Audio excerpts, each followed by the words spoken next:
प्रक्षेपण आपल्या आवडत्या गजर कीर्तनाचा या यूट्यूब चॅनलवर।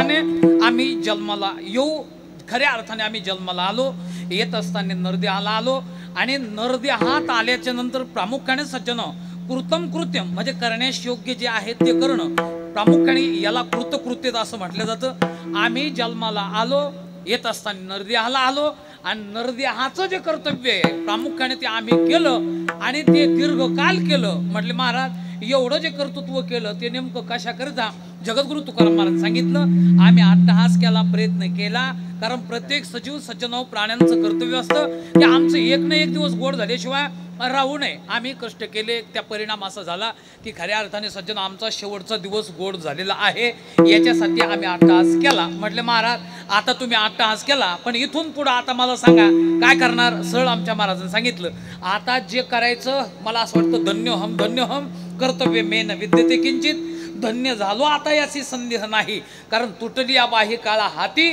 प्रामुख्याने सज्जन कृत्यता याचा अर्थ असा आहे कृत्य झालो, इच्छा केली तो पावलो, आता निश्चिंतीने पावलो विसावा, कारण कोणतरी या धावा कृष्णेची आपल्या अंतकरणामध्ये कुठल्याही प्रकारची इच्छा आकांक्षा आता आम्हाला शिल्लक राहिली नाही।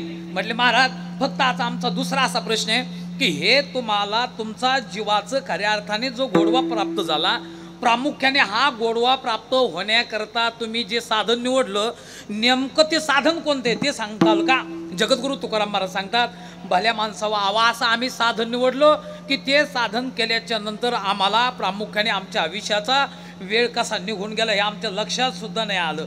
आणि मला असं वाटतं हे झालं पाहिजे बरं का, कारण आम्ही असं कारण साधन कालामध्ये सुद्धा आमचा वेळ कसा निघून गेला हे जर लक्षात नाही आलं तर साध्यात सज्जन निश्चित रूपाने आम्हाला असं वाटतं की जीवनमुक्तीचा विलक्षण आनंद आपल्याला भोगल्याशिवाय गत्यंतराने तो ठिकाणी आपल्याला प्राप्त होतो। महाराजांनी सांगितलं आम्ही ते केलं, मग कोणतं साधन आहे?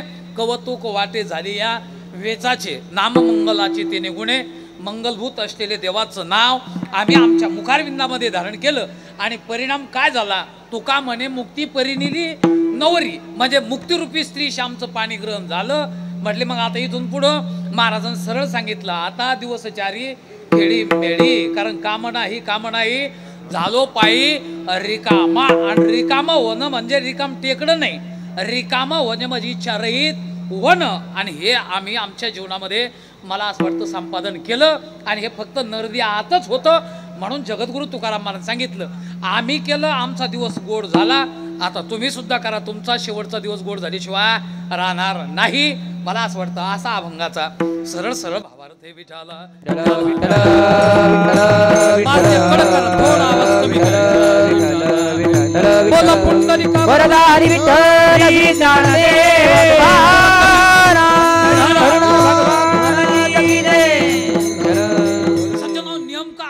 काय सांगायचं? मला असं वाटतं की हा भाव आपल्या समोर ठेवला। आता अभंगाचा विस्तारित जो अर्थ आहे तो मला असं वाटतं की गुरुकृपेने, अंतकरण कृपेने, शास्त्रकृपेने तुम्हा सर्व भाविक भक्तांच्या अनमोल अशा प्रतिसादाच्या माध्यमातून आपल्याला प्राप्त झालेला वेळ त्या वेळेच्या आत थोडंफार आपण चिंतन करणार आहोत, परंतु सेवेला प्रारंभ करण्यापूर्वी अल्पसा परिहार माझ्या दृष्टिकोनातून देणं अत्यंत गरजेचं आणि महत्त्वाचं असं मी समजतो। खरं तर आज या ठिकाणी आपण किम निमित्त उपस्थित आहोत, मला असं वाटतं हे जवळजवळ सर्वांना ज्ञात आहे। आदरणीय आमचे परमस्नेही परममित्र, सामाजिक राजकीय मला असं वाटतं सर्व सांस्कृतिक कार्यामध्ये अत्यंत सज्जन अग्रगण्य असलेले अशोक भाऊ लांडे म्हणजे या आपल्या अंबड शहरातील सज्जन एक महत्त्वपूर्ण, मला असं वाटतं की राजकीय किती याच्यापेक्षा सामाजिक कार्यामध्ये त्यांचा एक अत्यंत महत्त्वपूर्ण हातखंडा आहे आणि गरिबीतून हे एक व्यक्तिमत्व मला असं वाटतं वर आलेलं आहे बरं का। आणि प्रामुख्याने सज्जन त्यांनी आतोनात प्रयत्न केले, पण असं मला सांगा गरीब भरपूर लोक असतात पण ते यशस्वी होतात असं मात्र सांगता येत नाही, परंतु यशस्वी होण्याच्या पाठीमागचा जर दृष्टिकोन आपण तपासला तर याचं महत्त्वपूर्ण कारण असं आहे, कारण आपा सुशिलो मातृपुण्येनं पितृपुण्येनं चातुरा, कारण एखादा सज्जन जर आचारवान माणूस निघाला तर समजून घ्यायचं आईचं पुण्य असतं, जर ते वेळावेळी मला असं वाटतं जर बापाचं पुण्य असेल तर समजून घ्यायचं मुलगा विद्वान झाल्याशिवाय राहत नाही, म्हणजे आईच्या पुण्याने आचारता प्राप्त होत असते, बापाच्या पुण्याने विद्वत्ता प्राप्त होत असते, वंशाच्या पुण्याने आपण दाता होत असतो आणि प्रामुख्याने स्वतःच्या पुण्याने माणूस काय होत असतो, श्रीमंत होत असतो। म्हणजे स्वतः श्रीमंती करता स्वतःचं पुण्य पाहिजे, लक्षात आलं का?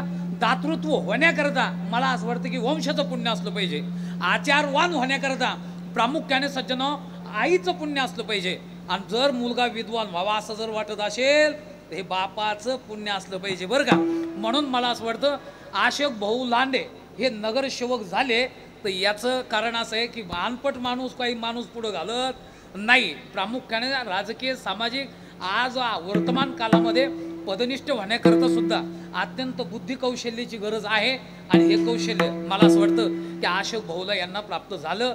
पण आता प्रामुख्याने यम माता पितृक्लेशम संहिते संभवे नृणाम न तसे निष्कृती शक्या कर्तुम वर्षे शतैरपी. कारण माता पिता यांनी जन्म देऊन त्या अथांग उपकार आपल्यावर केलेल्या उपकाराची परतफेड आपण आपल्या आयुष्याच्या 100 वर्षामध्ये देखील फेडत नाही.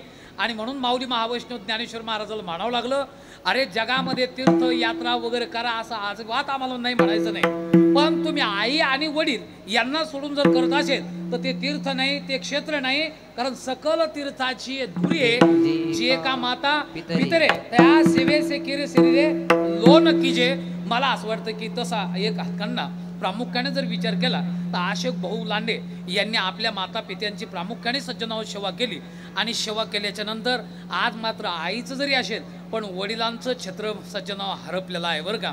कारण सर्व भेटल महाराज, पण आयुष्यामध्ये आपल्याला वडील भेटणं आता हे शक्य नाही. कारण त्यांचं आदरणीय वैकुंठवासी भीमराव लांडे पाटील आपल्यातून खरं तर निघून गेले, 1 वर्ष झालं. आणि भीमासारखे ते मला असं वाटतं नावाप्रमाणे पुढं सज्जन अशोक भाऊला मला असं वाटतं की कृपेच्या छत्राखाली ते वाढत होते आणि त्यांचं सामाजिक कार्य चालू होतं. पण आज आपण जर विचार केला तर आता भीमासारखे असलेले वैकुंठवासी भीमराव दादा आज आपल्यात नाही. मला असं वाटतं ही उणीव आपल्याला नाही, पण त्यांना वेळोवेळी मात्र बोचल्याशिवाय राहणार नाही बरं का. कारण बाप गरीबी असू द्या पण काहीतरी आपल्या मागं आहे असं मात्र आपल्याला वाटत असतं. आणि ज्या दिवशी बाप आपल्यातून निघून जातो आणि मग लक्षात येतं आपल्या की आता घरी कोणी नाही, सर्व जबाबदाऱ्या जर असतील तर त्या आपल्यालाच घ्यावा लागतील. कारण जगद्गुरु तुकाराम महाराज सांगितलं प्रामुख्याने सज्जन अशोक भाऊ सारखा पुत्र त्यांनी निर्माण केला. कारण पुत्र आणि कारठे शास्त्रामध्ये 2 पद्धतीचं वर्णन आपल्याला पाहायला सापडतं. कारठे त्याला म्हणायचं कोणला, एकेन शुष्क वृक्षेन दह्य मानेन वन्यना दहेती वनम सर्वम कुपुत्रेन कुलम्यता. म्हणजे एखादा पुत्र जर घरात निर्माण झाला तर मला असं वाटतं तो काय करतो माहिती तुम्हाला, एखादं वन आहे, चैत्राचा महिना आहे, दुपारचा पार आहे आणि 2 वाळ्या वृक्षामध्ये जर घर्षण झालं तर मला सांगा 2 वाळ्याल्या वृक्षात जर घर्षण झालं त्याच्यातून कोण बाहेर पडतो, अग्नी बाहेर पडतो. मग अग्नी बाहेर पडल्यास नंतर तो स्वतः जळतो का स्वतः बरोबर वनाला जळतो? थोडं थोडं बोलत जातं, समोरच्या लोकांवर जबाबदारी, वनाला जाळीतो का नाही? अहो मग तसंच महाराज वनाला जाळीतो आणि मग त्या वनाच्या लक्षात येतं यायला निर्माण आम्हीच केलं, पण यांनी जाळायचं काम सुद्धा कोणी केलं, यांनी आम्हाला केलं. म्हणजे जे वनामध्ये हे वृक्ष निर्माण झाले, अरे वाळलेले वृक्ष त्या वनालाच भस्मसात करू ते. तथा एकेन शुष्क वृक्षेन दह्य मानेन वन्यना दह्यते वनम सर्वम कुपुत्रेन कुलम्यता. तसा एखादा कुपुत्र जर घरात निर्माण झाला तर जगद्गुरु तुकाराम महाराज सांगितलं उदाहरण काय दिलं माहिती का, व्याली मला असं वाटतं कुऱ्हाडीचा दांडा ती काय करते माहिती का, तुकाराम महाराजचं प्रमाण आहे मला असं वाटतं. अहो व्याली कुऱ्हाडीचा दांडा म्हणजे जर एखादा सज्जन सरळ जर वृक्ष आला तर लोक म्हणते कुऱ्हाडीला दांडा चांगला कामी येईल, आणि तो दांडा काढतात, कुऱ्हाड लावतात, आणि तो दांडा कुठं घेऊन जातो कोणाला, कुऱ्हाडीला. जो दांडा जिथं निर्माण झाला तिथं घेऊन गेल्याशिवाय राहत नाही. आणि मग त्या वृक्षाच्या ध्यानात येतं अरे याला मीच निर्माण केलं, मला तोडायला आलं. मला असं वाटतं असे काही पोरं आहे की प्रामुख्याने आपल्या कुलात जन्म घेतात आणि आपल्याबरोबर आपल्या कुलाचा सुद्धा संवार अद्यपतन केल्याशिवाय राहत नाही. पण दुसरा एक वर्ग आहे त्याचं नाव पुत्र आहे. कारण पू नाम नरक हा तस्मात राहते ती पुत्रा. कारण पू नावाच्या नरकातून जो आपल्या जन्म देणाऱ्या माता आणि पित्यांना बाहेर काढतो, मला असं वाटतं त्यांना पुत्र म्हटलं जातं. तुकाराम महाराज वेडे नव्हते, काय म्हटले हो, असा पुत्र व्हावा, नुसतं याच लोकात त्याचा झेंडा नाही, पुत्र व्हावा ऐसा गुंडा त्याचा तेही लोकी झेंडा, त्याचा तेही लोकी झेंडा, त्याचा तेही लोकी झेंडा.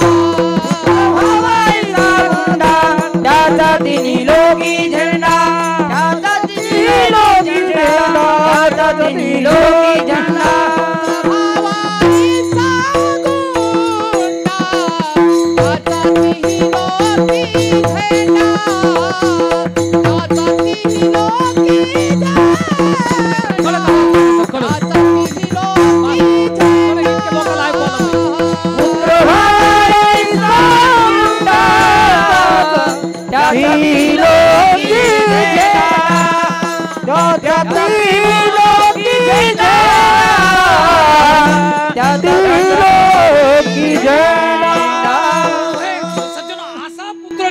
झाला पाहिजे की ज्याचा तीही लोकी झंडा, याला सुद्धा शास्त्राने वर्णन केलेले एके नापी सुवृक्षेन पुष्पेचेन सुगंधिना वाशितम छाद वनम सर्वम सुपुत्रेन कुलम्यथा. म्हणजे विकोई देऊ नका अजिबात. प्रामुख्याने सज्जन काय एके नापी सुवृक्षेन म्हणजे वन असावं, त्या वनामध्ये एखादा चंदनाचा वृक्ष असावा. मग तो वृक्ष काय करतो माहिती का, अहो संपूर्ण वनाला सुगंधित केल्याशिवाय राहत नाही. हे तुमच्या लक्षात आलं का? वन सज्जन वन आहे आणि त्या वनामध्ये एकच आहे 52 वर्णाचं चंदन, आणि त्या चंदनाचा वृक्ष काय करतो, अहो स्वतः सुगंधित होतोच होतो, पण संपूर्ण वनाला सुगंधित केल्याशिवाय राहत नाही. हे लक्षात आलं ना? तसा आहे सज्जन. मला असं वाटतं एखाद्या घरामध्ये हा बा 100 मूर्ख पोरं पाहिजे का एखादा चांगला पाहिजे? हा म्हणजे धृतराष्ट्राला 100 आहेत आणि पंडूराजाला मला असं वाटतं 5च आहेत. चांगले कोणते निघाले? मग एक महत्वाचा आहे का मूर्ख 100 महत्वाचे? हा थोडं थोडं आपलं कीर्तन बोल काय तुम्हाला माहिती आहे? एक महत्वाचा आहे का 100 मूर्ख महत्वाचे? अहो एकम पुत्रो गुण एकम गुणी. मला असं वाटतं वरम एको गुणी पुत्रो, वरम एको गुणी पुत्रो नच मूर्खाई शतायन रपी. म्हणजे मूर्ख असे पण 100 कामाचे नाही, एखादाच असावा. मला असं वाटतं शिवाजी महाराज सारखा एकच निर्माण झाला तर स्वराज्याची निर्मिती केल्याशिवाय राहिला नाही. आणि मग बाकीचे अफजल खान वगैरे तुम्ही ते पहा, त्यांच्या घरात काही मोजाचं कामच नाही आता बी. मग लक्षात ठेवा एवढे पुत्र झाले पण महत्वाचे नाही. मला तुम्हाला हाच महत्वाचा मुद्दा सांगायचा की सज्जन, तसं अशोक भाऊंच्या बाबतीत जर विचार केला, मातृ पितृ भ्रात्रा सगोत्र अपार चतुर्भुज नर होऊनही ठेले. आबा स्वतः साथीचं जीवन मला असं वाटतं कोणी जगत बरं का, पण स्वतः बरोबर समाजाला घेऊन चालण्याची व्यापक भूमिका ज्यांच्याकडे आहे, मला असं वाटतं असे काही कार्य करण्याकरता पुत्र मला असं वाटतं काही लोकांनाच निर्माण होतात बरं का. आणि म्हणून आमचे आदरणीय तिकडे मोगरे साहेब असतील, आदरणीय आंधळे साहेब, म्हणजे मी मग अशी एके शब्दात त्यांनी सांगितलं, महाराज अशोक भाऊ म्हणजे खरोखरच त्याचा उलट आहे. न शोक आहे ते अशोका, म्हणजे शोक करायचं कधी कामच नाही. असा अशोक म्हणजे काय, तर याचा अर्थ असा आहे की शोकरहितम, म्हणजे त्यांचं नाव असं आहे की प्रामुख्याने सज्जन काही संकट जरी आले तरी लाभ न धरावे मना माझी, असं पडू चालून. मला असं वाटतं संघर्षातून जो व्यक्तिमत्व पुढं आलं, प्रामुख्याने असेच लोक इतिहास घडल्याशिवाय राहत नाही. असा इतिहास अशोक भाऊने प्रामुख्याने घडवला. पण प्रामुख्याने पितृचरण निघून गेलं, पण अध्यात्माचा वसा आपल्या अंतकरणामध्ये असल्या कारणाने सज्जनो त्यांचे हे लक्षात होतं की आपले वडील जर गेले तर वडिलाच्या निमित्ताने आपण वर्ष श्राद्ध केलं पाहिजे. आणि वर्ष श्राद्ध या शब्दाचा अर्थ आहे श्रद्धया यत क्रियते तत् श्राद्धम, म्हणजे श्रद्धापूर्वक केल्या जाणारी जी सत्कृती आहे, मला असं वाटतं तिला काय म्हणायचं, श्राद्ध म्हणायचं. आता हे पुत्राचंच कर्तव्य काय आहे, कारण जीवितो वाक्यकरणात मृतो वा भूरी भोजनात गयायाम पिंड दानश्च त्रिभिः पुत्रस्य पुत्रता. जिवंत असताना आपल्या आईवडिलाच्या आज्ञेचं उल्लंघन न करणं, मृत झाल्याच्या नंतर भुरी भोजन करणं, आणि त्याच्यानंतर तिसरं पुत्राची पुत्रता ही आहे गयायाम पिंड दानश्च, म्हणजे गयेमध्ये जाणं आणि पिंडदानाची क्रिया करणं. ह्या 3 क्रिया जो करतो, मला असं वाटतं त्याचं नाव काय आहे, पुत्र आहे बरं का. म्हणजे कोण कोण काय काय केलं पाहिजे, जिवंत असताना आईवडिलाच्या आज्ञेचं उल्लंघन करायचं नाही. मेल्याच्या नंतर आज जे भुरी भोजन आहे, म्हणजे सर्व आपतेष्ट नातलग संबंधी मित्र परिवार पदाधिकारी सर्व यांना एकत्र करायचं आणि त्यांना भोजनाधिकाची क्रिया करायची. आणि गयायाम पिंड दानस्य, म्हणजे गयेमध्ये जायचं आणि पिंडाचं काय करायचं, दान करायचं. या 3 क्रिया प्रामुख्याने जो करतो त्याचं नाव काय आहे, पुत्र आहे. आणि ही पुत्राच्या ठिकाणी असलेली पुत्रता प्रामुख्याने सज्जन अशोक भाऊनी या निमित्ताने काय केलेली आहे, सिद्ध केली. आज भीमराव दादा आपल्यातून निघून गेले वैकुंठवासी. मला असं वाटतं आता असं काही समजू नका, उद्या आपल्याला सुद्धा जायचं, पण आता कसंही नाही जायचं, कर्तृत्व करायचं, पण असं कर्तृत्व करायचं की जेणेकरून आमचा शेवटचा दिवस काय झाला पाहिजे, गोड झाला पाहिजे. या अनुषंगाने सज्जनो हरिकीर्तनाची ही सेवा, या सेवेच्या माध्यमातून आपल्याला सज्जनो खरं तर ही सेवा समाप्त करत असताना या सेवेसाठी आवर्जून उपस्थित सर्व अशोक भाऊ यांच्या आपतेष्ट नातलग संबंधी मित्र परिवार पदाधिकारी लोकप्रतिनिधी इत्यादी सर्वांना साष्टांग दंडवत. त्याचबरोबर माझ्या बरोबर आलेले सर्व काही गुणीजन महाराज मंडळी, आदरणीय शुकाचार्य महाराज असतील, आदरणीय आमचे शेळके महाराज असतील, आदरणीय या ठिकाणी आमचे खरं तर नांदे महाराज असतील, आदरणीय या माझ्याबरोबर आलेले नारायण महाराज महाजन असतील, हरिभक्त पारायण रामकृष्ण महाराज चितळीकर, आदी करून कांगणे महाराज, बंडू महाराज खरात असतील, आलं का, आणि माऊली महाराज नागरे आदी करून सर्व या परिसरातील मला असं वाटतं गुणीजन महाराज मंडळी यांना साष्टांग दंडवत प्रणिपात घालतो. आणि आता माझ्या हरिकीर्तनाला प्रारंभ करत असताना आदरणीय पुढे बसलेले आमचे संन्यासी महाराज सर्वांना साष्टांग दंडवाद. आणि आमचे मला असं वाटतं मराठी तडका या यूट्यूब चॅनलचे खरं तर त्यांनासुद्धा आवडीने ते या ठिकाणी उपस्थित झालेले, खरं तर त्यांनाही मला असं वाटतं नमस्कार घालून माता भगिनी वगैरे सर्व. आता मला फक्त कीर्तन इथून पुढं करायचं आणि तुम्हाला ऐकायचं. पण बरेच लोक आता असं खुर्चीवर जाऊन बसले, त्यांचे गुडघे दुखत नाही तरीसुद्धा खुर्चीवर आहेत. पण मला अशी त्यांना विनंती करायची की आपण असं आहे की कीर्तनकाराचं जे आसन आहे ते श्रोत्यापेक्षा उंच असलं पाहिजे आणि श्रोत्याचं जे आहे त्यांच्यापेक्षा खाली असलं पाहिजे.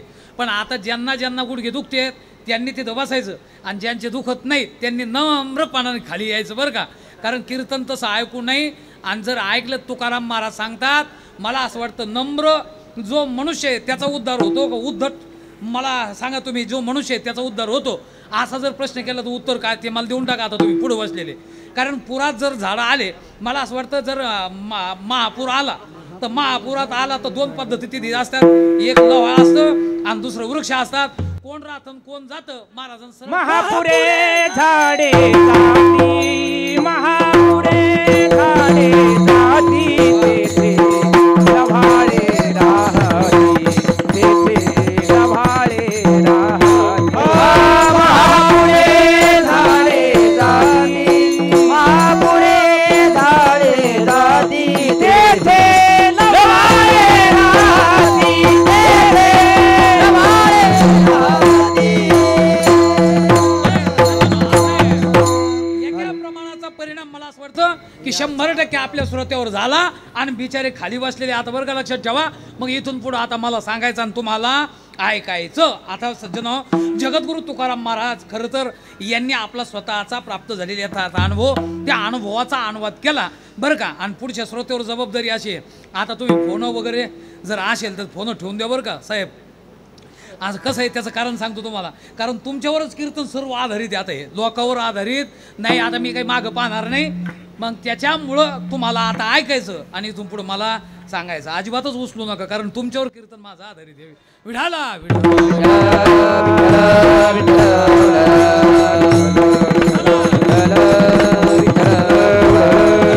अनुभव सांगितलं सज्जनो, कोणाचाही अनुभव मला कोणाचा अनुभव श्रवण करायचा, स्वतः दररोज ज्यांचा अनुभव आपल्याला ऐकायचा.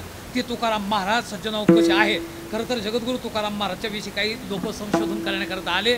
नेमके तुकाराम महाराज कोण, कारण काय, ज्यांची जशी दृष्टी आहे मला असं वाटतं त्या यथा दृष्टी तथा सृष्टी नियमच असा आहे. ज्याची जशी दृष्टी तशी त्याला सृष्टी दिसल्याशिवाय राहत नाही. आता काय, आता मला असं वाटतं की जे भगवान परमात्मा गोकुळातून मथुरेमध्ये गेले आणि मग त्यांना विचारलं की भगवान कसा आहे असं मथुरावासी लोकांना, तर मथुरावासी लोक म्हटले नाही नाही हा आता अत्यंत दुष्ट आहे.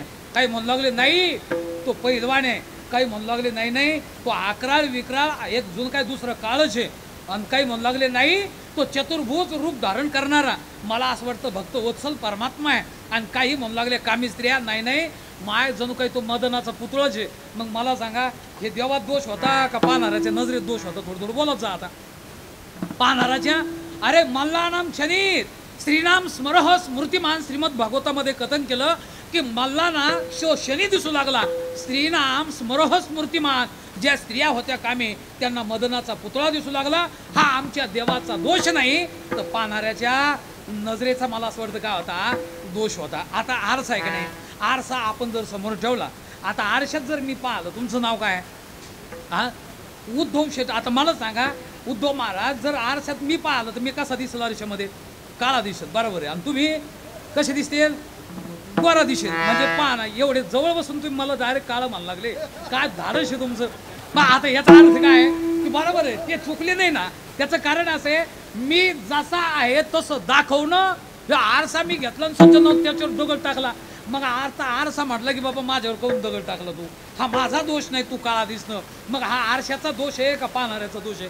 तसं तुकाराम महाराज सज्जन नेमके कोण, हा पाहणाऱ्यांचा दोष आहे. पण पहिला प्रामुख्याने सज्जन वेदनिष्ठ तो उठला, त्याच्यानंतर आवाज कमी, त्याच्या पहिला वेदनिष्ठ उठला त्याच्यानंतर मला असं वाटतं की धर्मनिष्ठ उठला, त्यानंतर ज्ञाननिष्ठ, चौथा भक्तिनिष्ठ, पाचवा वीर आले आणि मग वेदनिष्ठ म्हणू लागला की तुकाराम महाराज कोण. तर त्यावेळेस तो सांगू लागला अरे नाही नाही तुकाराम महाराज हे वेदनिष्ठ. पहिला आवाजच चांगला होता महाराज, तुम्ही विनाकारण पाच का करायला लागले, हे बोटं काऊन घालते मधात आलं का.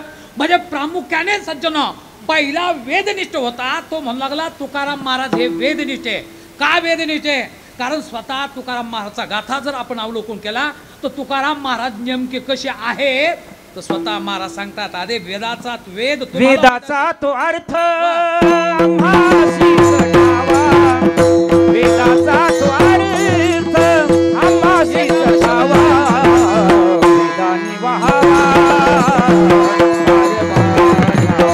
वेदानी वहावा हार माथा, वेदाचा तो अर्थ आम्हासी सटावा, वेदाचा तो अर्थ आम्हासी सटावा, वेदानी वहावा हार माथा, वेदानी वहावा हार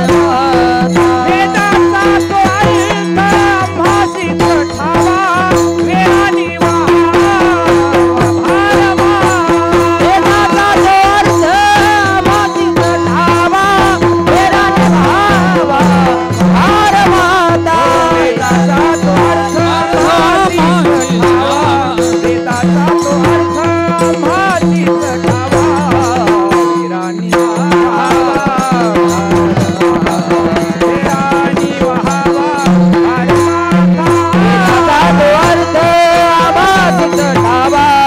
वेदाचा तो अर्थ आम्हासी सटावा,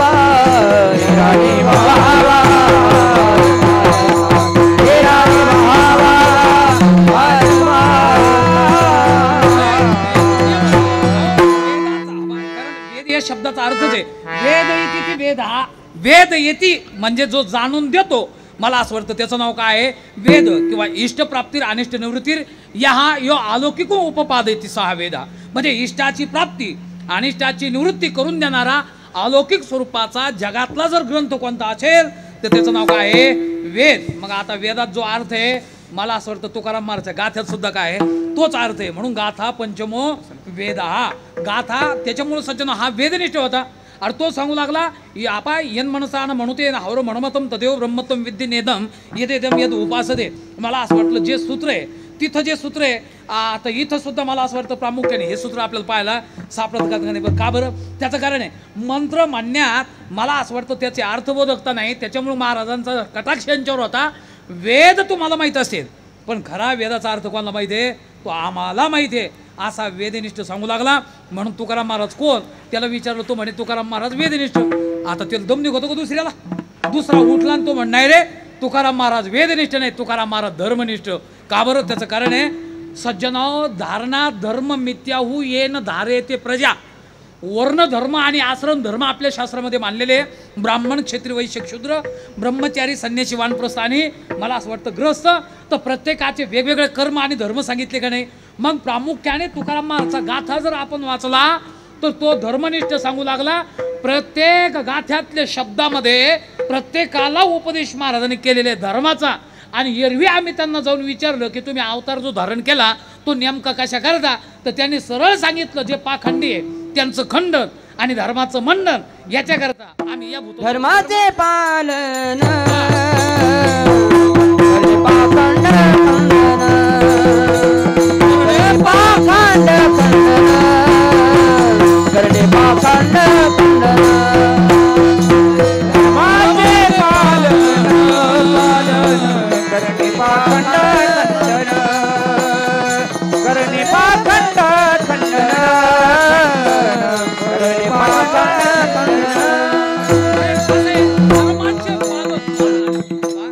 आपल्या महाराष्ट्रामध्ये संत नाही संतांची मांदियाळी निर्माण झाली आणि त्याचा परिणाम असा आहे महाराज. खरं तर प्रामुख्याने सज्जन आपण फार मोठे भाग्यवान आहोत. का बरं? त्याचं कारण आहे बहुजन्म समार्जतेनं सत्संग मिळवलं लभते पुरुष यादा होय आणि महाराष्ट्राला सज्जन वैभव प्राप्त झालेले. त्याचं मूल कारण असं आहे आम्ही संतांना जाऊन विचारलं की बुवा तुम्ही नेमका अवतार धारण कुठं करता. तर आमच्या सरळ संतांनी सांगितलं आम्हाला निर्माण होण्याकरता ज्या आई पाहिजे तिची कूस पवित्र पाहिजे आणि तो देश तिथे ती कूच पवित्र ते कुळ पावन तो देश जेथे हरीचे दास जन्म घेती जेथे हरीचे दास जन्म घेती जेथे हरीचे दास जन्म घेती पवित्र ते कुळ पावन तो देश जेथे हरीचे दास जन्म घेती जेथे हरीचे दास जन्म घेती जेथे हरीचे नाही. मला असं वाटतं पवित्रता महाराजांनी प्रमाण दिलं म्हणजे असे आपण भाग्यवान आहे की अशा संतांच्या सज्जन महाराष्ट्रामध्ये आपल्याला जन्म प्राप्त झाला. पण हे लक्षात ठेवा असा त्यांनी सज्जन आता हे आमच्या माता भगिनी यांनी कुंकू लावलं. ज्यांना पती आहे त्यांनी कुंकू लावलं आणि ज्यांना नाही त्यांनी लावलं नाही. हे तुम्ही आम्ही सांगितलं म्हणून ऐका लागल्या का संतांनी सांगितलं का धर्म आहे आमचा. ज्याने ज्या आश्रमात कुलात वर्णात आश्रमात असेल त्यांनी त्या त्या पद्धतीने आपलं जीवन जगणं मला असं वाटतं हा स्वधर्म आहे. मग कुंकू कोण लागल्या मला असं वाटतं जिला नवरा आहे तिने कुंकू लावलंच पाहिजे. हे तुम्ही आम्ही सांगितलं का शास्त्रानं सांगितलं. आता उदाहरणार्थ माऊलीच्या ओव्या पाहणं किती सुंदर आहे. म्हणजे सान्य शूद्र घरी आणणे पक्वान्य हाती बरवी ते द्विजे केवी शेवावी दुर्बळ जरी झाला म्हणजे ब्राह्मण आहे दुर्बल आहे आणि क्षुद्र आहे संपन्न आहे. याला सज्जन हा भुकेलेला आहे आणि त्यांच्याकडे पंचपक्वानाचं अन्न आहे. मग मला सांगा जातीचा क्षुद्र नाही हे लक्षात घ्या विचाराचा क्षुद्र. कारण जात पात धर्म आपल्या संप्रदायाला मान्य नाही पण विचाराचा क्षुद्र असलेल्या त्याच्या इथं जाऊन सज्जन हा ब्राह्मण वैदिक आहे आणि जर भोजन करत असेल मग मला सांगा उद्धव महाराज त्यांनी करावं का न करावं. थोडं थोडं बोलत जा कारण आपल्यावर जबाबदारी आहे गुळ देण्याची आणि त्याने करू नये न करणं हा त्याचा काय आहे धर्म आहे. बरोबर आहे. त्याच्यानंतर देखोनी म्हणजे आता तुम्ही अंबड शहरामध्ये गेले तुमचं घर छोटंसं आहे झोपडा एका कुठतर गावाकडील राहता आणि 7-8 मजल्याच्या बिल्डिंगमध्ये 7-8 दिवस वास्तव्य करता गेले पण आपल्या घरातून आले आपल्या त्या घरातून आपल्या घरात गेले मग आपल्या घरात गेलेच नंतर आपल्याला तुम्हाला काय आता थरं करमत नाही. मग आता तुम्ही सर्व मुलं बाळ लेकरं सर्व इकडं महिला काढून दिल्या रॉकेलचा डबा काड्याची पेटी घेतली आणि आपला साधा असलेलं घर फुकून दिलं. मला सांगा मग आता ते फुकावं का न फुकावं तुम्ही ते कारण तिकडं राहण्याचे संस्कार झाले तुम्हाला चांगले आता इथं वाटा ना मग त्याने काय करावं फुकावं का न फुकावं मला ते सांगा पुढचं नका बोलू. त्याने फुकावं का न फुकावं फुकून नाही कारण न फुकणं हा ते का त्याचा काय धर्म आहे. मी तुम्हाला ववे सांगितलं सान्य शूद्र घरी आणणे पक्वान्य हाती भरवी अरे ते द्विजे केवी शेवावी दुर्बळ जरी झाला आणि देखोनी लोकाचे धवळा रे आपुले तनारे मोडावे केवी लोकांच्या बिल्डिंग पाहून आपलं तनारं म्हणजे झोपडं जरी असेल तर त्याने न मोडणं हा त्याचा काय आहे स्वधर्म आहे. आता देवी जी पराविया म्हणजे पर्यटन म्हणून तुम्ही बाहेर गेले लोकांच्या सुंदर रंबेऊन बाराविया म्हणजे अशा स्त्रिया तुम्ही पाहिल्या रंभा उर्वशी मेनका अप्सरा त्या अष्टनायका. मग आता तुम्हाला एखादी बाई त्याच्यातली आवडली समजा आलं का मग तुम्ही 2 हार घेतले इथून आणि तिला सांगितलं की बाई आपली पत्नी माझी पत्नी कृपण आहे घरी आणि मला तू आवडली त्याच्यामुळे ह्यो हार तो या गळ्यात घालतो आता तुमचा आणि आमचा प्रपंच सुरू झाला. असं जर तुम्ही म्हटले तर त्यांनी करावं का न करावं तसं वर बा उद्धव महाराज तो मला मी सांगतो तुम्हाला त्याने तसा करावं का न करावं करू का बरं जर समजा केलंच तर तुम्हाला कीर्तनात आयुष्यभर यायला तोंड राहणार नाही लक्षात ठेवा. असं लोक तोंड करतील तुमचं का मी त्याचं कारण माऊलीच्या ओव्या महाराज ह्या आम्हाला त्यांनी शिकवण दिली. अरे एरवी जिया परविया रंभे ऊन बराविया एरवी स्त्रिया रंभेपेक्षाही सुंदर असतील आणि आमची धर्मपत्नी कृपण जरी झाली भोगिता तिची भली जिया परी म्हणजे तिला तिच्या संगच आम्ही काय केला पाहिजे प्रपंच केला पाहिजे. एवढं लक्षात आलं का.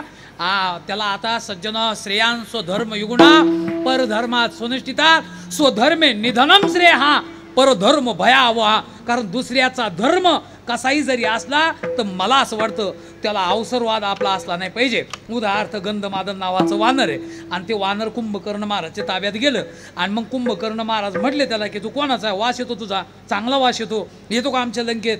ते म्हणे लंकेत यायचं सोडत त्याचं नावच घेत नाही आम्ही. ते म्हणे कसं काय ते म्हणे लंका रावणाची म्हणतात मग त्याचाच भाऊ आहे मी आणि ते म्हणे सोड मला मग त्याच्यामुळे सांगतो तुला माझ्या हातात सापडलो तू आता जर तुला दाबला तर रक्ताच्या चिकांड्यावरून तू शेवटी गतप्राण झाल्याशिवाय राहणार नाही आणि म्हणून मला तुला शेवटची विनंती करायची आहे की तू आमच्या पक्षात येते म्हण नाही जमणार. अरे अध्यक्षपद देतो ते म्हणे नाही जमणार. ते म्हणे अर्धी लंका नावची करून देतो या आमच्यात. ते म्हणे नाही जमणार. ते म्हणे आपा सोन्याची लंका आम्हाला आणि काश्या तांब्याची तुम्हाला घ्या तर या. ते म्हणे नाही जमणार. बरं सोन्याची तुम्हाला आणि काश्या तांब्यात आम्ही राहतो पण तुम्ही या. ते म्हणे नाही जमणार. मग ते म्हणते का लय धाडस आहे तुमच्याकडं, काय काय खाता तुम्ही. ते म्हणे झाडपाला. पण लक्षात आलं का. ते म्हणे झाडपाला खाता, कंदमुळं खाता. पण एक वेळेस आमची अशी इच्छा आहे, तुला भीती वाटत नाही कारण माझ्या हातात सापडला तू, आता दुसऱ्या क्षणात तू मरशील. एकच वेळेस तुला आता शेवटची वार्निंग देतो की बा एकदा तू रावणाचं म्हण, तुला जीवदान देतो. गंधमादन सांगितलं थोडं मला कानापाशी घे. मला असं वाटतं गंधमादन कानापाशी गेलं, घेतलं त्याला आणि त्याला असं वाटलं काय करतं, मारली महाराज कुंभकर्णाच्या मुस्कळात त्यांना. तो म्हणे गंधमादन तू माझ्या मुस्कळात मारली, तुला भीती नाही वाटली. तो म्हणे नाही तुला ऐकू येते की नाही याच्यासाठी मी मारून पाहिली म्हणे. आता ऐका ना पुढं. तो काय म्हणतो माहिती आहे का, गंधमादन वानर कुंभकर्णाच्या हातात आणि ज्या वेळेस त्याने ते पाहिला आता दुसऱ्या क्षणात ते मरेल. मला असं वाटतं अशी त्याला भीती आहे. पण लक्षात ठेवा ते म्हणतो हे बघ कुंभकर्णा, शेवटचं माझे हे शब्द ऐक. मी आताची आता रामाचा म्हणून मरेल पण रावणाचं म्हणून जीवन जगणं हे मला शक्य होणार नाही. परधर्मे जीविता किंतु स्वधर्मे निधनमापी श्रेय करा. अरे दुसऱ्याच्या धर्मात जीवन जगल्यापेक्षा स्वतःच्या धर्मात मरण कितीतरी पटीने श्रेष्ठ असतं. कोणाला कळलं हे बोला. उद्धव महाराज कोणाला कळलं. कोणाला. वानराला कळलं. म्हणजे एका माकडाला कळलं की पक्षांतर करू नये. थोडं लक्षात घ्या. एका माकडाला त्या कालखंडामध्ये कळलं की पक्षांतर करू नये कारण आपल्या भारत देशामध्ये अवसरवाद महत्वाचा नाही, पक्षनिष्ठा ही अत्यंत महत्वाची आहे. आता हे पक्षातले नेत्याला आपापल्या सांगा तुम्ही बरं का. मला हे तुम्हाला विचारायचं नाही. पक्षांतर हे कधीही करायचं नसतं. निष्ठा महत्वाची का अवसरवाद महत्वाचा आहे. आलं का. परकीयांची आतापर्यंत ती धुळधाण झाली याचं कारण आहे ते आले आणि टिकले का नाही, कारण एक निष्ठ नव्हते. बाई बाटली आणि भ्रष्टाचार याच्यामध्ये ते अडकलेले होते म्हणून ते नष्ट झाले आणि छत्रपतींचं स्वराज्य निर्माण झालं.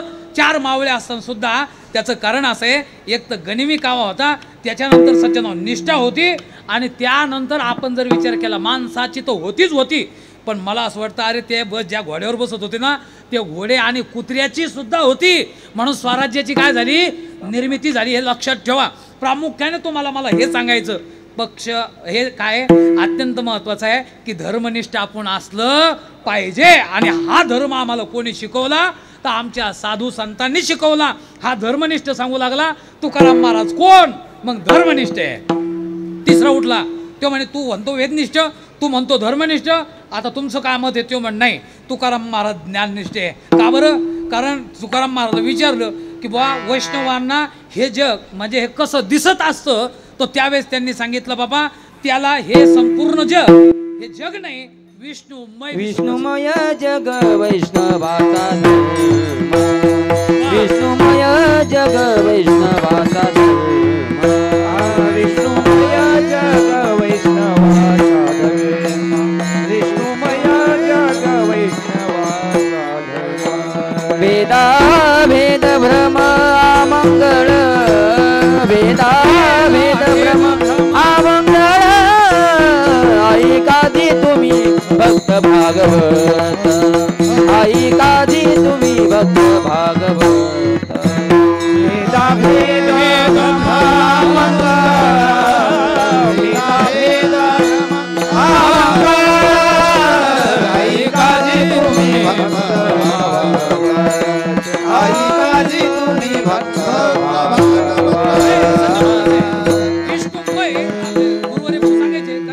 शब्दाचा अर्थ असा आहे की मय 3 पद्धतीचा अर्थ मय याच्यामध्ये आपल्याला पाहायला सापडतो. पहिला मय म्हणजे विकारार्थी, दुसरा मय प्राचुरार्थी आणि तिसरा मय जो शब्द आहे हा पूर्णार्थी बरं का.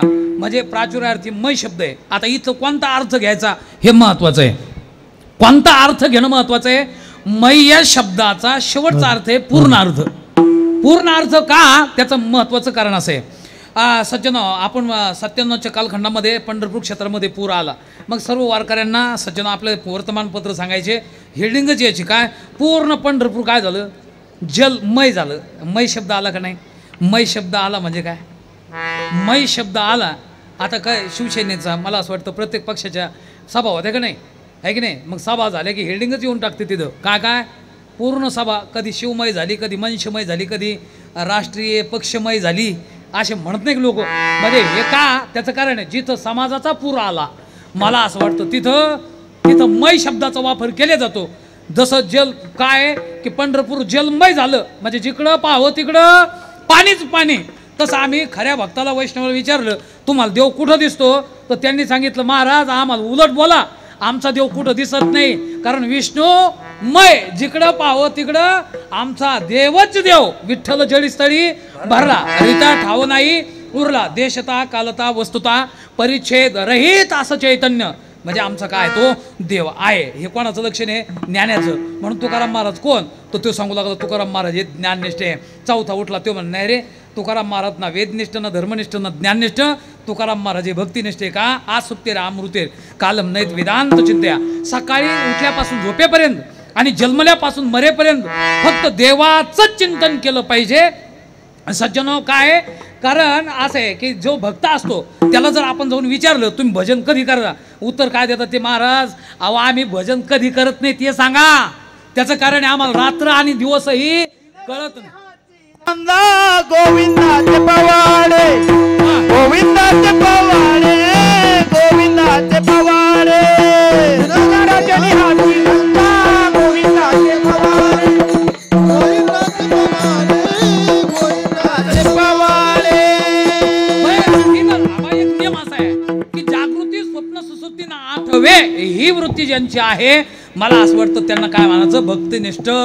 म्हणजे एक सांगतो वेदनिष्ठ, दुसरा सांगतो धर्मनिष्ठ, तिसरा सांगतो ज्ञाननिष्ठ, चौथा सांगतो मला असं वाटतं की भक्तिनिष्ठ, आणि पाचवा उठला तो म्हण नाही रे तुमचं हे मत असेल पण माझं असं मत आहे तुकाराम महाराज हे विरक्तिनिष्ठ आहे. कारण सोने रुपये आम्हा मृतिके समान, हे कशाचं लक्षण आहे कंडक्टर साहेब? हे लक्षण कशाचं आहे? अहो सोने रुपये आम्हा मृतिके समान हे फक्त महाराजांनीच म्हणायचं, आलं का? हे आपण तुम्ही आम्ही म्हणायचं नाही, आहे की नाही? जायव तो माते न करी सायास, हे आम्ही विष्णुदास तैशन हो, कोणी म्हणायचं? अहो तसे तुकाराम महाराज वागले, छत्रपतीवर परिणाम झाला. कल्याणच्या सुभेदाराची सुनबाई आणून दिली आपल्या, मला असं वाटतं की सरदाराने टीट फोर टॅट शठम प्रतिशठम जशास्त सापडे, हा एक उदात्त हेतू आपल्या सरदारांच्या अंतकरणामध्ये. ते म्हणे महाराज अहो असं नकोच, होऊ दे आता एकदा यांचं, पाहूच आपण आता का होतं ते. पण शिवाजी महाराज म्हणे भाऊ असं करणं योग्य नाही. आचार भ्रष्ट होऊन केलेली राजनीती ही दीर्घकाळ टिकत नाही, कोणी लक्षात घ्या. त्याच्यापेक्षा आपण एक काम करू, आपला आचार सहवर्तमान, आपल्याला हा धर्म राजनीती करायची हे ध्यानात घ्यायचं. आणि त्याचा परिणाम महाराज सरदारावर झाला. मग काय केलं, ती बाई आणली तुम्ही, मग साडी चोळी तुळाबाई, सोयराबाई, सईबाई, मला असं वाटतं सर्व आमची जामाता, त्याच्यानंतर सज्जन खरं तर संपूर्ण एकत्र ह्या लक्ष्मी आल्या. पुरणपोळीचा मस्त स्वयंपाक खाऊ घातला, डोलीमध्ये तिला बसवलं, कल्याणला तिथं घर पोच केलं साडी चोळीचा आहेर करून. आणि मग ते म्हणू लागले की बुवा आता हे काफिरांकडे जाऊन आली, आपल्याला काही हिला घ्यायचं नाही. तिची सासरी आणि ज्यावेळेस तिचा नवरा म्हणू लागला तर त्यावेळेस ती सांगू लागली की महाराज आता मी शिवाकून जाऊन आले. ते म्हण ठीक आहे, पण अल्लाहू अकबर इलाहा अल्लाह इल्लल्लाह रसूलिल्लाह, आपण म्हणजे अल्लाह त्याचं नमाज पढ़तो, पण अल्लाह भूमि पे आसमान पे कहाँ रहता बोले तुम्हें, और हमें कुछ मालूम नहीं बोले दे जाओ, पण तुम्हें अल्लाह देखना है, अल्लाह पहचानना है, वही शिवा अल्लाह है. म्हणजे एका परकीय स्त्रीचे हे वाक्य होते महाराज. म्हणजे तिला सुद्धा कळलं होतं की शिवाजी महाराज कोण आहे, देव आहे का. त्याचा परिणाम असा आहे, मग आम्ही शिवाजी महाराजकडे गेलो, हे तुम्ही असं कसं काय वागले हो, एवढी सुंदर बाई सोडून दिली. तेव्हा नाही महाराज वागले ना आमचे, मग नेत्याला तसं वागावंच लागतं. म्हणून महाराजांनी हे ध्यानात घ्यायचं. लांड्या लवाड्या करून जीवन आपलं व्यतीत केल्यापेक्षा सज्जनाव वारकरी संप्रदाय अनादी आहे, सनातन आहे, मत फलाल तो कारण आहे, थोराने त्याचा स्वीकार केलेला आहे आणि त्याच्या परंपरेची जोपासना करण्याच्या दृष्टिकोनातून आपण त्याची अनुयायी म्हणून वाटचाल करणं हे अत्यंत काय आहे गरजेचं आहे. म्हणजे याचा अर्थ असा आहे आपल्यामुळं माझ्या संप्रदायाची कुठं नुकसान झाली नाही पाहिजे, हे प्रत्येक मला असं वाटतं जबाबदारी. आता मी विना असं म्हणायचं नाही, पण विना धोत्रावाल्याकडे का द्यायचा, कारण हे पॅन्टवाल्यानं ओळखून घ्यायचं, बाकी बोलायचं काय का बरं. त्याचं कारण आहे आचार विचार. कोणी जरी असला तर महाराज, अरे एखादी बाई आहे मला सांगा ना तुम्ही, तिला जर आम्ही विचारलं की बाई लग्न, ते म्हण लग्न करण्याचं नाही महाराज मला नाही करायचं. अहो का नाही करायचं, ते म्हणे माय आठच कोणी मान्य करेना. म्हटलं आठ तरी काय, आम्ही आत्ता लावतो लग्न, आठ सुद्धा मान्य करू. ते म्हणे मला त्याला जमीन नसली तरी चालती, नोकरी नसली तरी चालती, मला असं वाटतं काही त्याला नका नसाना तरी मी करते, पण मग आठ आहे. का आठ आहे? मी त्याच्या नावाचं कुंकू आणि मंगळसूत्र घालणार नाही. आता महाराज केवढा असला तर गपच बसल नाही इथं. ते म्हणे बाई तू कोणत्या आठ, मी जगातल्या कोणत्या आठ असू द्या त्या मान्य करतो, पण तुला जर नवरा करायचा असेल मंगळसूत्र आणि कुंकू हे त्याच्या नावाचं लावलंच पाहिजे. तसं वारकरी संप्रदायात यायचं असेल तर मला असं वाटतं त्याच्या नावाचं निदान आलं का, मंगळसूत्र हे घातलंच पाहिजे. एवढाच मला बाकीचा आग्रह प्रामुख्याने सज्जनाव करायचा, आणि हा असलाच पाहिजे बरं का. त्याचं कारण असं आहे की सज्जनाव तुकाराम महाराज हे विरक्तीनिष्ठ आहे. मला सांगायचं की शिवाजी महाराजचा परिणाम सज्जनाव तुकाराम महाराजवर झाला. मग आम्ही परिणाम असा की तुकाराम महाराजकडे गेलो, म्हणजे तुकाराम महाराज तुमचं पाहून शिवाजी महाराज वागले, तुम्ही कशाचं पाहून वागले? त्यावेळेस त्यांनी सांगितलं अरे यथा कुंती महाभागा तथा इंद्रायणी शची मम. अर्जुन वागला, प्राप्त विषय होता, अनुकूल होता, त्याच्या जवळ होता, त्याच्या बापाने एक अप्सरा पाठवली, तर त्यांनी सांगितलं होतं अर्जुनाने अरे वरम मौनम कार्यम, खऱ्या माणसाचं लक्षण आहे मी मरण पण खोटं बोलणार, वरम मौन धारण करण पण खोटं बोलणार नाही. वरम खऱ्या अर्थाने वरम मौनम कार्यम नच वचन मुक्तम यज्ञूर्तम वरम क्लेबिम पुषाम. म्हणजे आम्ही नपुसक होऊ पण परस्त्रीगामी होणार नाही. वरम भिक्षाशित्वम म्हणजे भीक मागून खाऊ पण दुसऱ्याचं धन लोबाटणार नाही. वरम प्राण त्यागो, प्राण गेला तरी चालेल पण सज्जनो दुष्टांचा सहवास आम्ही करणार नाही. मला असं वाटतं एवढं जर आपण वागलं निश्चित सुद्धा आज वर्तमान काळात रामराज्य आल्याशिवाय राहणार नाही. म्हणजे हेच सज्जनो कीर्तन ऐकायचे म्हणजे काय, ते काही काही मुद्दे अंमलात आणायचे. म्हणजे अर्जुन वागला त्याचा परिणाम तुकाराम महाराज वागले त्याचा परिणाम छत्रपती शिवाजी महाराज, आणि शिवाजी महाराज वागले त्याचा परिणाम स्वामी विवेकानंदावर झाला. आणि तिथं शिकागोच्या सर्व धर्म परिषदेमध्ये जाऊन द ग्रेट म्हणजे माझी संस्कृती माझा धर्म हा सर्वश्रेष्ठ आहे. मग हे जेव्हा सज्जनो सर्व परधर्मीयांना टाळ्या वाजल्या ते म्हणे महाराज तुमच्या वाणीचा प्रभाव ऐकून आम्ही खऱ्या अर्थाने सुन्न झालो. नेमकं कशाचा परिणाम आहे? ते म्हणे बाबा आम्ही चांगलं वागतो, याचा अर्थ आहे की आमचा देश हा खऱ्या अर्थाने त्यागप्रधान आहे. म्हणून हे भगवे कपडे मला असं वाटतं मी बुक्का लावला यांना तर आमचे गुरुजी सांगायचे यांचा अधिकार असो का नसो ही मला काही कल्पना नाही आलं का, पण भगवा हे त्यागाचं प्रतीक आहे आणि जिथं त्याग आहे तिथं आपण सन्मान केला पाहिजे. म्हणून बुक्का लावण्याची काय पद्धत आहे बरं का. म्हणजे याचा अर्थ आहे सारे बारकावे आपल्या संप्रदायाने आमच्या गुरुजीने सज्जनो शिकवलेले असं आपल्याला पाहायला सापडतं. योग पहा महाराज, योग असा आहे की त्यावेळेस ती एक बाई त्यांच्यावर प्रसन्न झाली आणि सांगितलं महाराज तुमचा भगवा कपडा आणि तुमचं तेज पाहून तुमच्यापासून गोंडस मुलगा तुमच्यासारखाच व्हावा अशी मला अपेक्षा आहे. स्वामी विवेकानंदाने काय सांगितलं, बाई एवढा कोटाना करून त्याला 9 महिने 9 दिवस लागतील, लय वेळ आहे त्याला. ते म्हणे मग काय करायचं? ते म्हणे काय काही दवाखाना घ्या एखादा लगत ताबडतोब होणार. ते म्हणे दवाखाना नाही, पण ईश्वरानं अशी प्रकृती निर्माण केलेली आहे तू मला माझ्यापासून मुलगा झाल्यापेक्षा तू मलाच मुलगा समज. आणि मग महाराज त्या बाईने ज्यावेळेस पाय टेकले खाली म्हणजे मा इतका मी तुम्हाला देखणी दिसत नाही, ते म्हणे देखणी दिसते ना माझी आई आणतोय काहीच फरक नाही. म्हणजे त्या तिथं काम निर्माण झाला नाही महाराज. आणि मग आम्ही त्यांना विचारलं स्वामी एवढा विषय तुम्हाला प्राप्त झाला काय नेमकं तुम्ही वागले कस का? ते म्हण जा महाराष्ट्रामध्ये आणि तुकाराम महाराजचा गाथा वाचा. तुकाराम महाराजांनी सांगितलं पराविया नारी माऊली परस्त्रिया सदा बहिणी परस्त्रिया सदा बहिणी माया परस्त्रिया सदा बहिणी माया बहिणी माया परस्त्रिया सदा बहिणी माया पर उपकार निने फल निंदा पर उपकार निने फल निंदा पर उपकार निने फल निंदा पर उपकार निने फल निंदा परस्त्रिया सदा बहिणी माया परस्त्रिया सदा बहिणी माया परस्त्रिया सदा बहिणी माया परस्त्रिया सदा बहिणी माया म्हणजे काय की नियम सज्जन आम्हाला वागण्याची ही कला आमच्या संतांनी शिकवली. म्हणून तुकाराम महाराज कोण वैराग्य निष्ठ. पण मग सज्जन हे 5 जण ते म्हणे आता आपल्याला काही मेळ लागत नाही, हे आपला सिद्धांतही नाही, हे झालं आपलं मत. चला जाऊ आपण तुकाराम महाराज. मग देव आले सज्जनाव, तिथं देव होतं. विठ्ठल रुक्मिणी दर्शन घेतलं. गावातल्या लोकांना विचारलं तुकाराम महाराज कुठे? ते म्हणे इथं तुकाराम महाराज कोण नाही. अहो ते म्हणे जगद्गुरू तुकाराम महाराज इथे आहे. ते म्हणे इथं तुकाराम महाराज कोण नाही, पण मोऱ्याचा तू घ्या इथं, कारण गावातल्या महाराजाला ही किंमत. ते कुठे आहे? ते म्हणे तिकडे भांडार डोंगरावर. तुका वेडा अविचार करी बडबड फार, जा तो बडबड करतो म्हणे भांडार डोंगरावर. म्हणजे हे शाने म्हणून घेत होते लोक गावातले, आणि तुकाराम महाराजला वेळ समजत होते. हे लक्षात घ्या.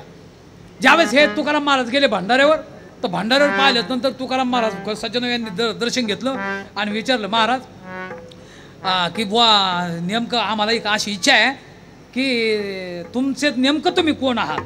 वेदनिष्ठे, धर्मनिष्ठे, तुम्ही ज्ञाननिष्ठे, नेमकं कोण आहात? तेव्हा त्यांनी सांगितलं मी कोण आहे हे मला विचारू नका, तुमचा त्याग करूनच आम्ही गाव सोडलं. हे लक्षात घ्या. तार्किकाचा टाका संघ आणि पांडुरंग स्मरा हो, तुम्ही इथून लगेच उठा. ते म्हणे आम्ही तसे तर्की नाही, आम्ही तुमचे भक्त आहेत, आम्ही जाणार नाही, तुम्ही हाणलं तरी. लक्षात आलं का? मग त्यावेळेस तुकाराम महाराज लक्षात आलं गाडी हे आपलीच भक्त आहे, पण हे बुद्धिवान असले पाहिजे. एक काम करा, तुका म्हणे नवे दिसतो मी तैसा, पुसने ते पुसा पांडुरंगा. मी कसा आहे तुम्ही मला विचारू नका, तुम्ही पांडुरंगाला जाऊन विचारा. आणि मग ते म्हणणार जावा देवालाच विचारा म्हणे. आले पंढरपूरचं सज्जनाव चंद्रभागेचं स्नान, पांडुरंगाचं दर्शन घेतलं, परमात्म्याला विचारलं की महाराज नेमके तुकाराम महाराज कोण, याचं संशोधन करण्याकरता आम्ही आलो. ते म्हणजे माझ्या लक्षात आलेले, अरे चतुरातो शिरोमणी गुण लावण्याची गाणी मुकुटा सकळ म्हणे धन्य तूची विठोबा. आम्हाला काय सांगावं लागतं का? मुंग्याच्या सुद्धा मनात काय झाली हे आम्हाला ज्ञान आहे. तुम्ही आले, आम्हाच्या लक्षात येऊन गेलं, पण तुम्ही आता इथं थांबू नका, जावळीला जा. तिथं रामेश्वर भट्ट आहे तुकाराम महाराजचे शिष्य, आणि त्यांना जाऊन विचारा की नेमके तुकाराम महाराज कोण. लगबगीने आले, पण ब्राह्मी मुहूर्तावर सज्जनाव रामेश्वर भट्ट उठलेले, स्नान झालेले, आणि नेमका पहिला प्रश्न 5 जणांनी केला, महाराज आम्ही तुमच्या दर्शनार्थी आलो, पण एक नियम सांगा की आम्हाला तुमचे गुरु महाराज आणि आमचे श्रद्धास्थान असलेले तुकाराम महाराज नेमके कोण आहेत याचं संशोधन आमचं झाली आहे. आम्ही महाराजकडे गेलो, महाराजांनी देवाकडे पाठवलं, आम्ही देवाकडे गेलो, देवाने आम्हाला तुमच्याकडे पाठवलं. पंढरी सज्जन रामेश्वर भट्टाच्या डोळ्यात अश्रू आले. शंकराचा मूर्तिमंत अवतार म्हणजे आमचे रामेश्वर भट्ट, बरं का, लक्षात घ्या.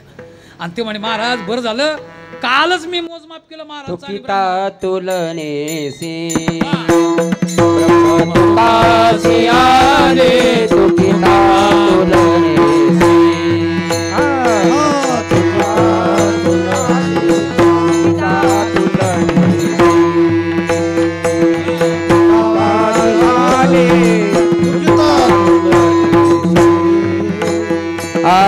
मनोनी रामेश्वरी चरणी मस्तक ठेविले, मनोनी रामेश्वरी चरणी मस्तक ठेविले. हो आरती तुकारामा स्वामी सद्गुरु रामा सच्चिदानंद मूर्ती आई दाखवली आम्हा आरती तुकारामा.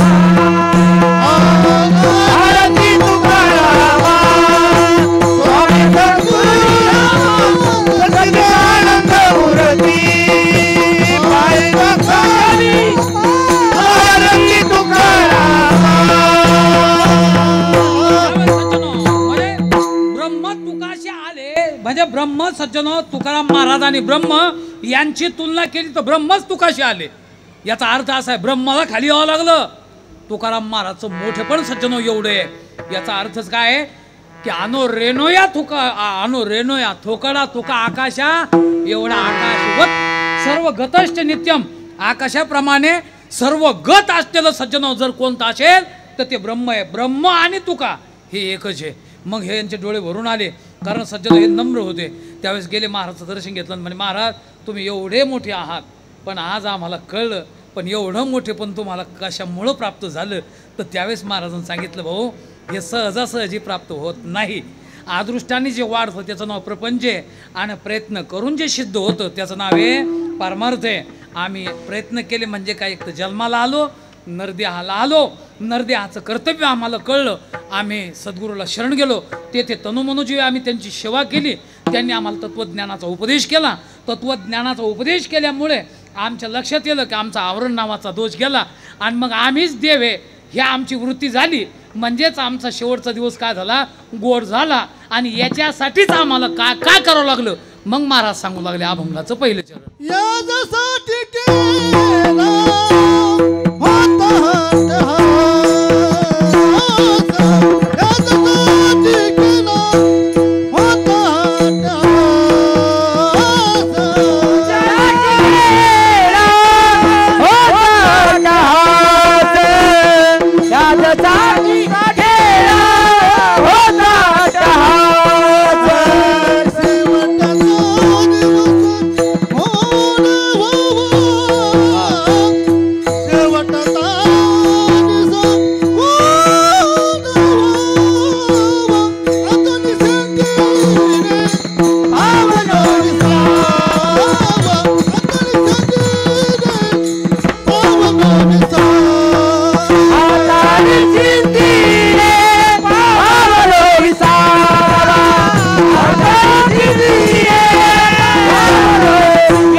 मात्र तो शेवटचा दिवस आमचा काय झाला, गोड झाला.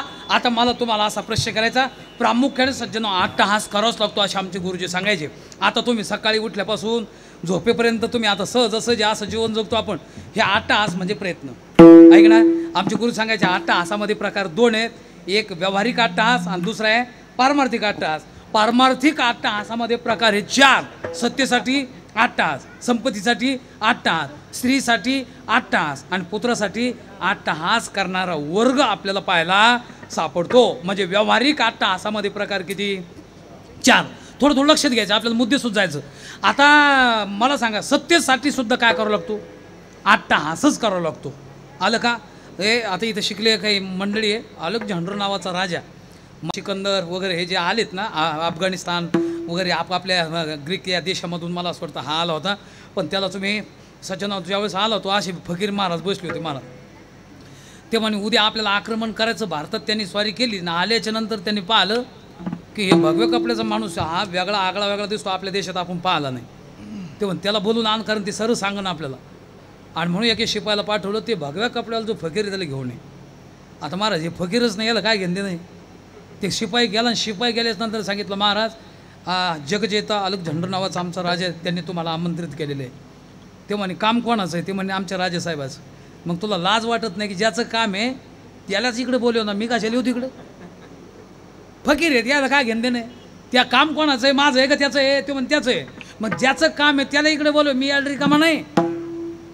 महाराज हे जसे शब्द तसेच सांगून दिले ना, तेव्हा तुम्हालाच त्यांनी बोलवलं. आणि असं बोललं म्हणते राजे एक दिवस गेलाच नाही. ते म्हणे बहुतेक याच्यात सामर्थ्य असलं पाहिजे. पहा, म्हणजे तुम्ही जर स्वाभिमान राहिले तर केवढा राजा असो त्या झुकवतो तुमच्या बसी.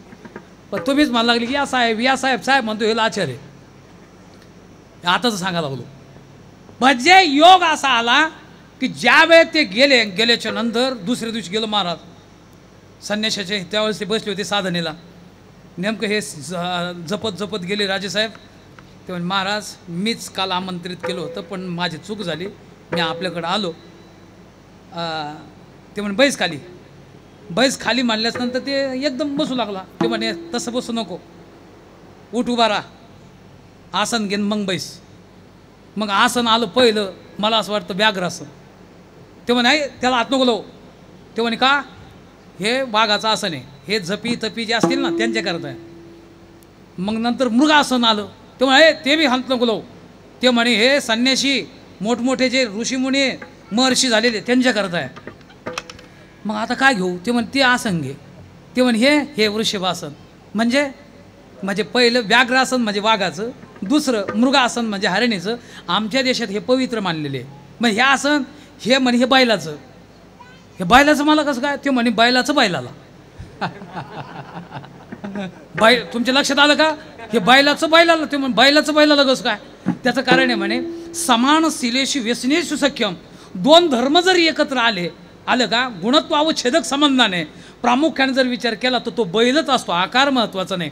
जसा संस्कार असेल, एखादा जर बैलासारखा वागा लागला तर आम्ही त्याला काय म्हणतो? बैलासारखं. मग तू बैलच आहेत. तो म्हणे मी बैल?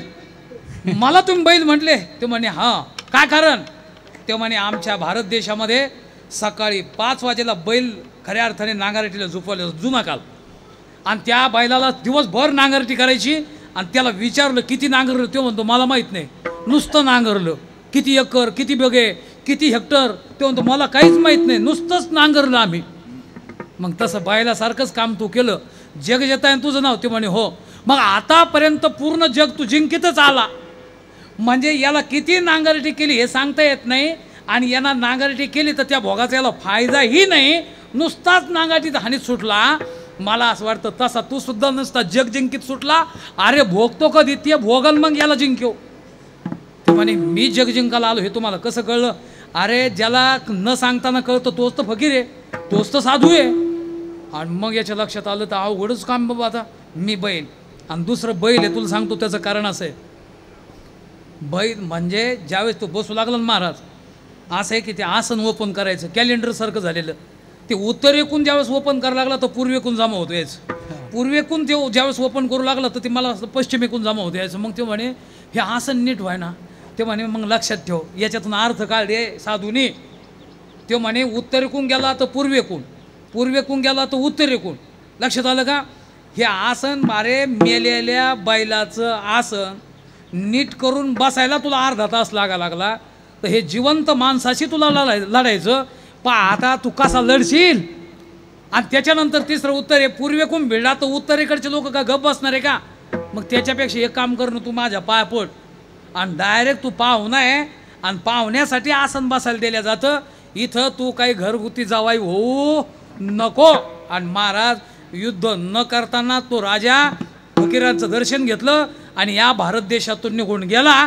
म्हणून हा देश पुढाऱ्यांचा असं जर कोणी म्हणत असेल तर हे गैरसमज आहे, चूक आहे.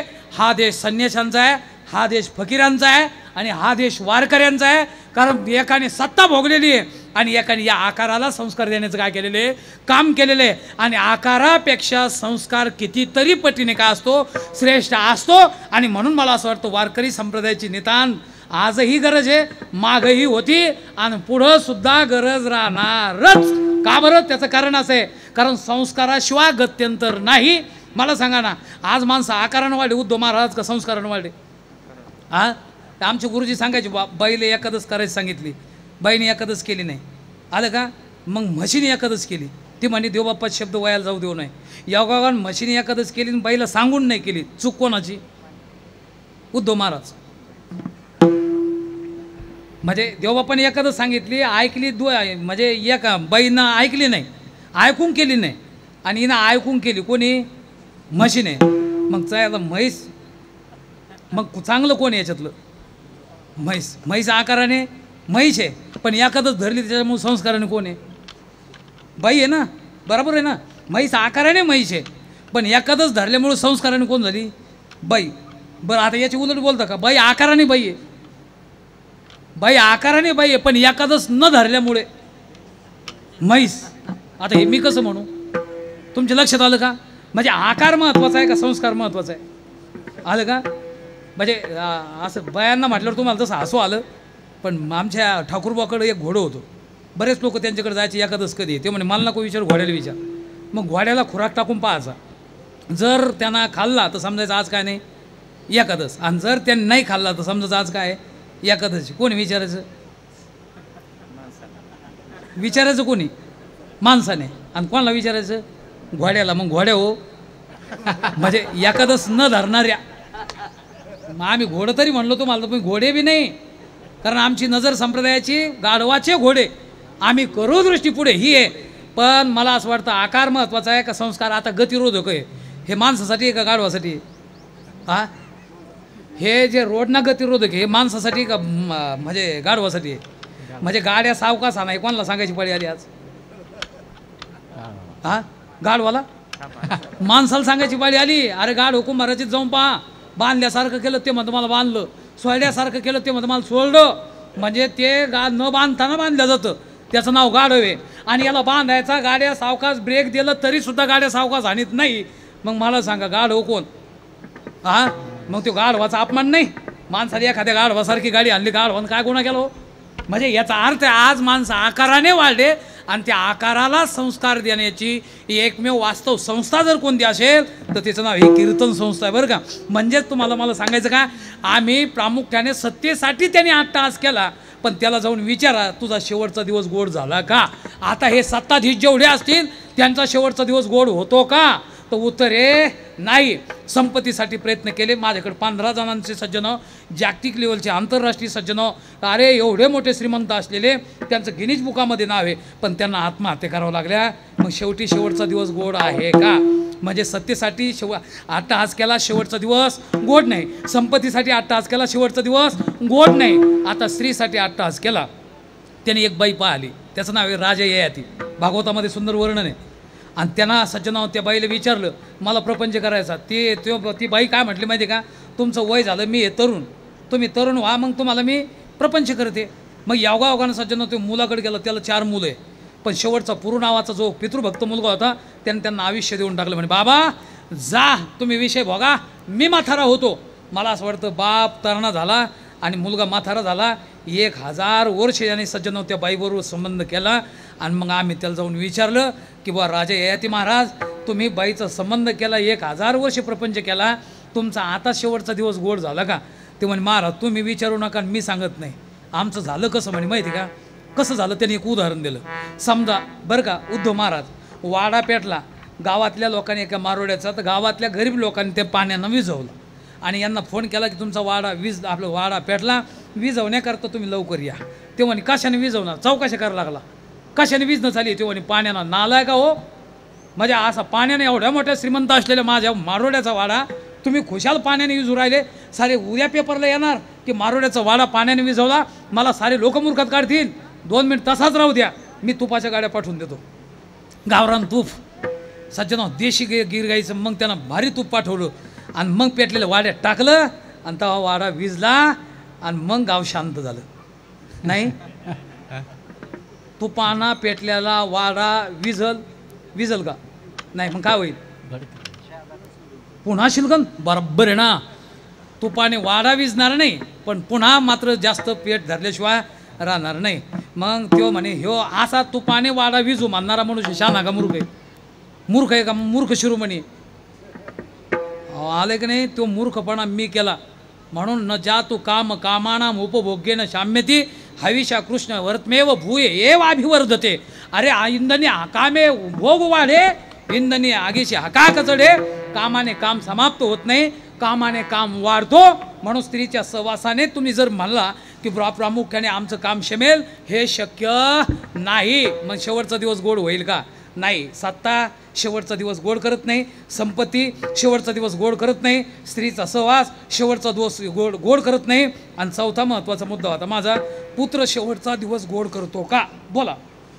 आता तुम्हाला समजा पुत्र असेल आहे की नाही, मग चांगला पुत्र चांगला का वाईट पुत्र चांगला? हां, एक पोपट पिंजरे ते सोन्याच्या आणि एक पोपट आहे मला असं वाटतं लोखंडाच्या. मग कोणता पोपट सुखी? दोन्ही सुखी नाही. सोन्याचा पिंजरा आहे का वास कांचन पिंजरे नूरपोय नित्यम तनु मार्जनम, नाना प्रकारचे काय आहे, मग सुखी कोण आहे की नाही? अहो सोन्याचा तरी पोपट आणि लोखंडाचा तरी काय आहे? पोपटच आहे ना. दुःखी दोही आहे. मग चांगला पुत्र चांगला का वाईट पुत्र चांगला? चांगला पुत्र चांगला आहे बरं का. बदलू नका फक्त बरं का, आपली बोली ही आहे, बदलू नका. चांगला पुत्र चांगला का वाईट चांगला? चांगला पुत्रच चांगला असं यायचं मत आहे. पण पुत्र झाला आणि तो काय आहे की 9 वर्षात झाला, याची वारी होती तर ते वारीला काही जाणं झालं नाही. पहिल्यानं मुलगा झाला तर पाहुणे पाहायला आले, नेमकी वारी हुकली. लक्षात आलं का? त्याच्यानंतर मुलगा मोठा झाला, आता नेमकं गाडी कुणीकडं आणेल म्हणून त्याने सोहळा बंद केला. त्याच्यानंतर पुढं साप्त्याला इकून तिकून जात होता, तर मुलगा याच्याशिवाय राहतच नाही, पण तो साप्त्याला येत नाही, त्याच्यामुळं हा येत नाही. त्याचा सप्ताह बंद झाला, दिंडी बंद झाली, सोहळे बंद झाले. मला असं वाटतं चांगला मुलगा त्याला सोडूनच राहत नाही, कारण भाद एकूणमेकाचा बापलेकाचा मोह आता आहे का.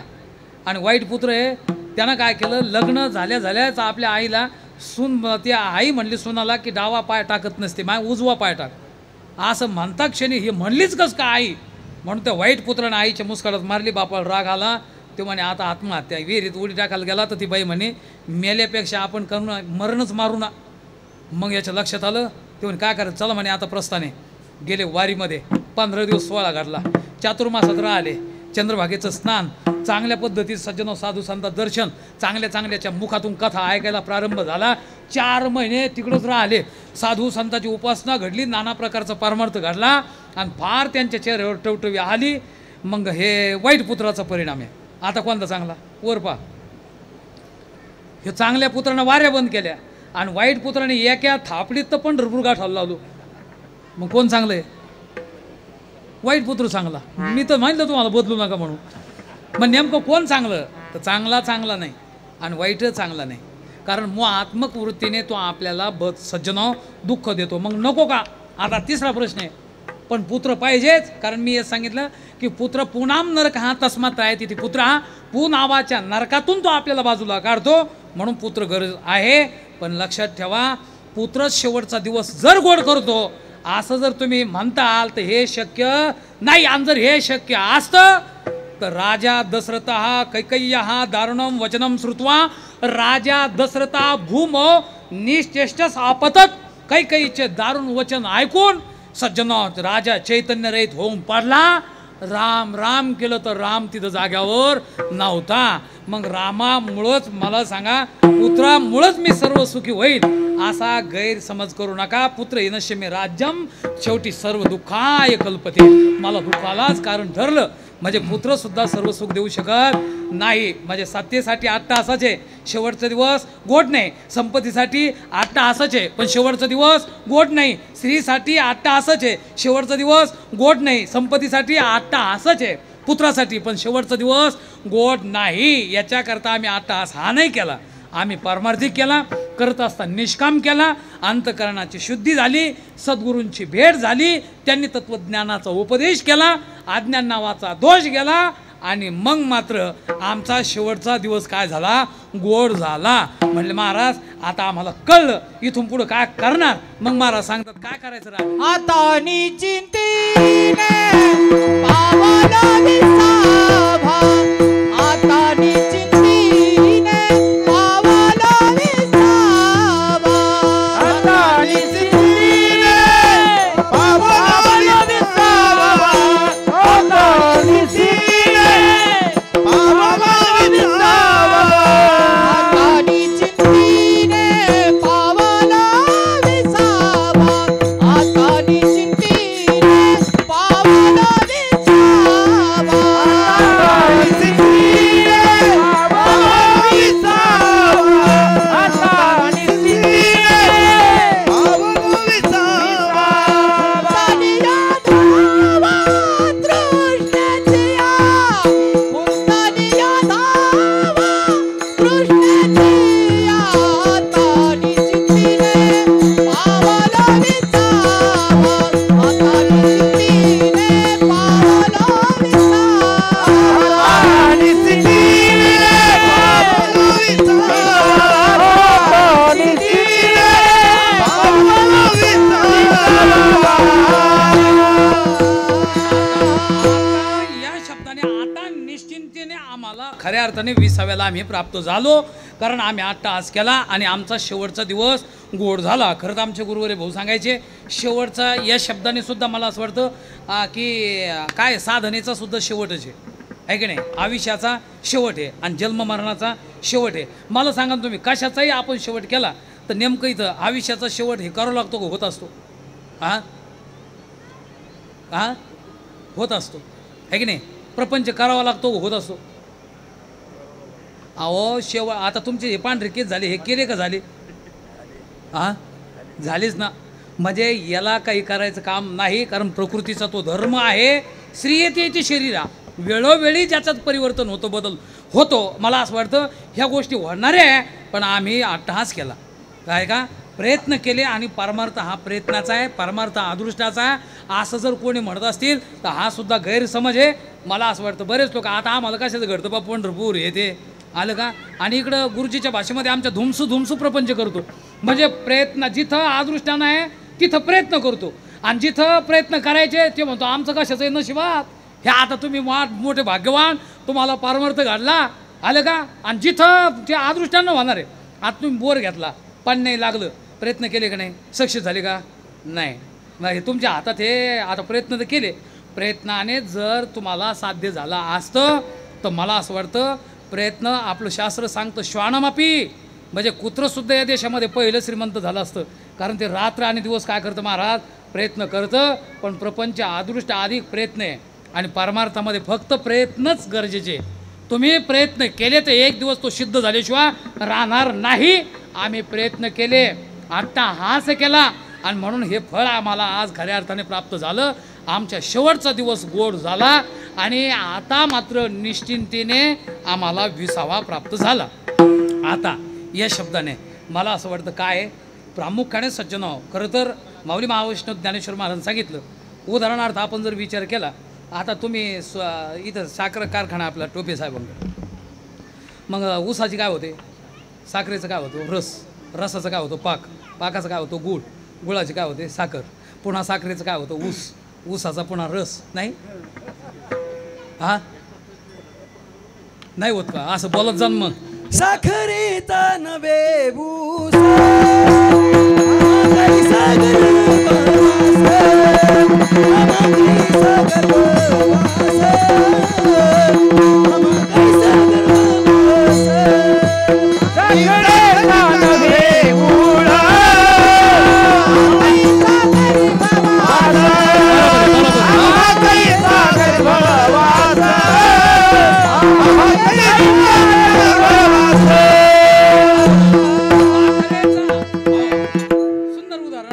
प्रमाण दिलं. अव एकदा साखरेची आपलं ऊसाची एकदा जर साखर झाली तर साखरेचं रूपांतर पुन्हा ऊसात होणार नाही. आता आमच्या माता भगिनी यांनी काय केलं, दूध आणलं, दुधाचं काय केलं इरजण टाकलं, दही झालं, दह्याचं काय केलं मला असं वाटतं लोणी काढलं आणि पुन्हा लोण्याचं काय केलं ताक केलं, ताकाचं पुन्हा दही केलं, दह्याचं पुन्हा दूध केलं.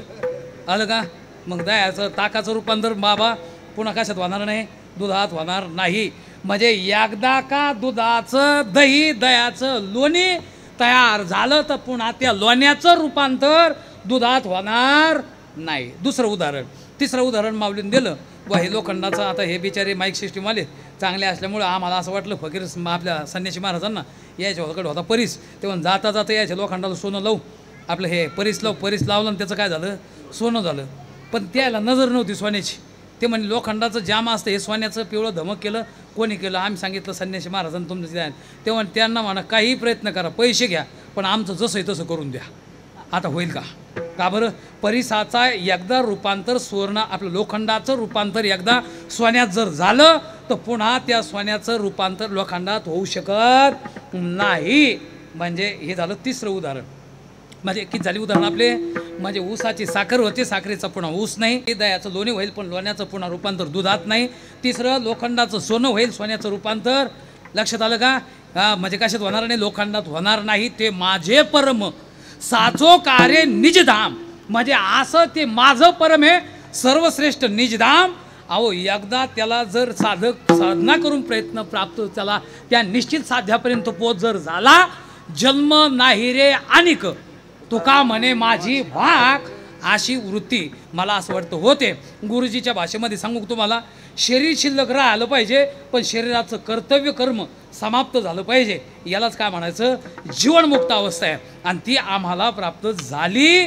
म्हटले महाराज ही तुम्हाला प्राप्त झाली, तुम्ही 20व्याला प्राप्त झाले. आता गुरुजी एक दृष्टांत सांगू तुम्हाला. आमचे गुरु सांगाय, आता हे पिंपळाचं पान आहे, पिंपळाचं पान सुकलं तर मला सांगा, ते पिंपळाला ते वारं यायच्या टाइम आता वाठूळ सुटलेले आहे, ती वाठूळ आली की ते पान सांगतं पिंपळाला, बाबा आता आम्ही सोडणार तुम्हाला. ते म्हणे कसं काय, वाठूळ आलेली आहे, रडू नका. ते म्हणतो यासारखे हजारो गेले माझ्यापासून, मी रडत नाही. ते म्हणे मग कुणीकडे जाणार? ते म्हणे बाबा मग तुमच्यापासून हजारो गेले, मग तुम्हाला याचं अक्कल नसली पाहिजे का? की आता आम्ही आमच्या मनावर जाणार आहे का वाठोळीच्या मनावर? कोणाच्या मनावर आहे ते? आता पिंपळाचं पान वाठोळ आली, ते जे सुटलं तिथून ते कोणाच्या मनावर जाणार आहे? हां, त्याच्या स्वतःच्या इच्छेवर आहे का वाठोळीवर आहे? आलं आलं तुमच्या लक्षात? तुम्हाला 2 प्रमाण देतो, एक माऊलीची ओवी देतो आणि दुसरं विचारसागर नावाच्या ग्रंथामध्ये 7व्या तरंगामध्ये पंडित निश्चलदाजीने, पण हिंदी विचारसागरामध्ये, भ्रमण करत जो पवन ते सुको पिपर पात, शेष कर्म प्रारब्ध ते क्रिया करत दरसात. म्हणजे काय? उचललेले वायू असे माऊलीची ओवी, उचले शुष्क पत्र जैसे निश्चेष्ट आकाशे परिभ्रमे. पिंपळाचं सुकलेलं पान ज्यावेळेस ते पिंपळापासून ते विभक्त होतं त्यावेळेस ते स्वतःच्या इच्छेने ते मार्गक्रमण करत नाही. जसं वारं येईल तसं जीवनमुक्त पुरुषाला आम्ही विचारलं की आता तुम्ही निश्चिंतीने विसावाला प्राप्त झाले, पण आता तुम्ही काही करणारच नाही का? तेव्हा नाही ना, जसं आमचं अदृष्ट असत तसं आम्ही आता जगू, पण आम्हाला काम नाही झालो पायी रिकामा ही अवस्था प्राप्त झाली. महाराज साधकांच्या खरंच डोळ्यात आसरू आले. ते म्हण तुम्हाला ही अवस्था प्राप्त झाली, पण ही अवस्था प्राप्त होण्याकरता तुम्ही जे साधन निवडलं मला सांगा, त्या साधनाचं खऱ्या अर्थाने तुम्ही नेमकं नाव तरी सांगा की आम्ही ते करू. मग महाराज सांगू लागले, काय सांगू बाबड्या, अरे त्या साधनाचा आम्ही स्वीकार केला तर आमचा आयुष्याचा कसा वेळ निघून गेला हे आमच्या लक्षात नाही आलं. अभंगाचं तिसरं कौतुक वाटे झाली आवेताचे, कौतुक वाटे झाली आवेताचे, कौतुक वाटे झाली आवेताचे, कौतुक वाटे झाली आवेताचे, नाव मंगळाचे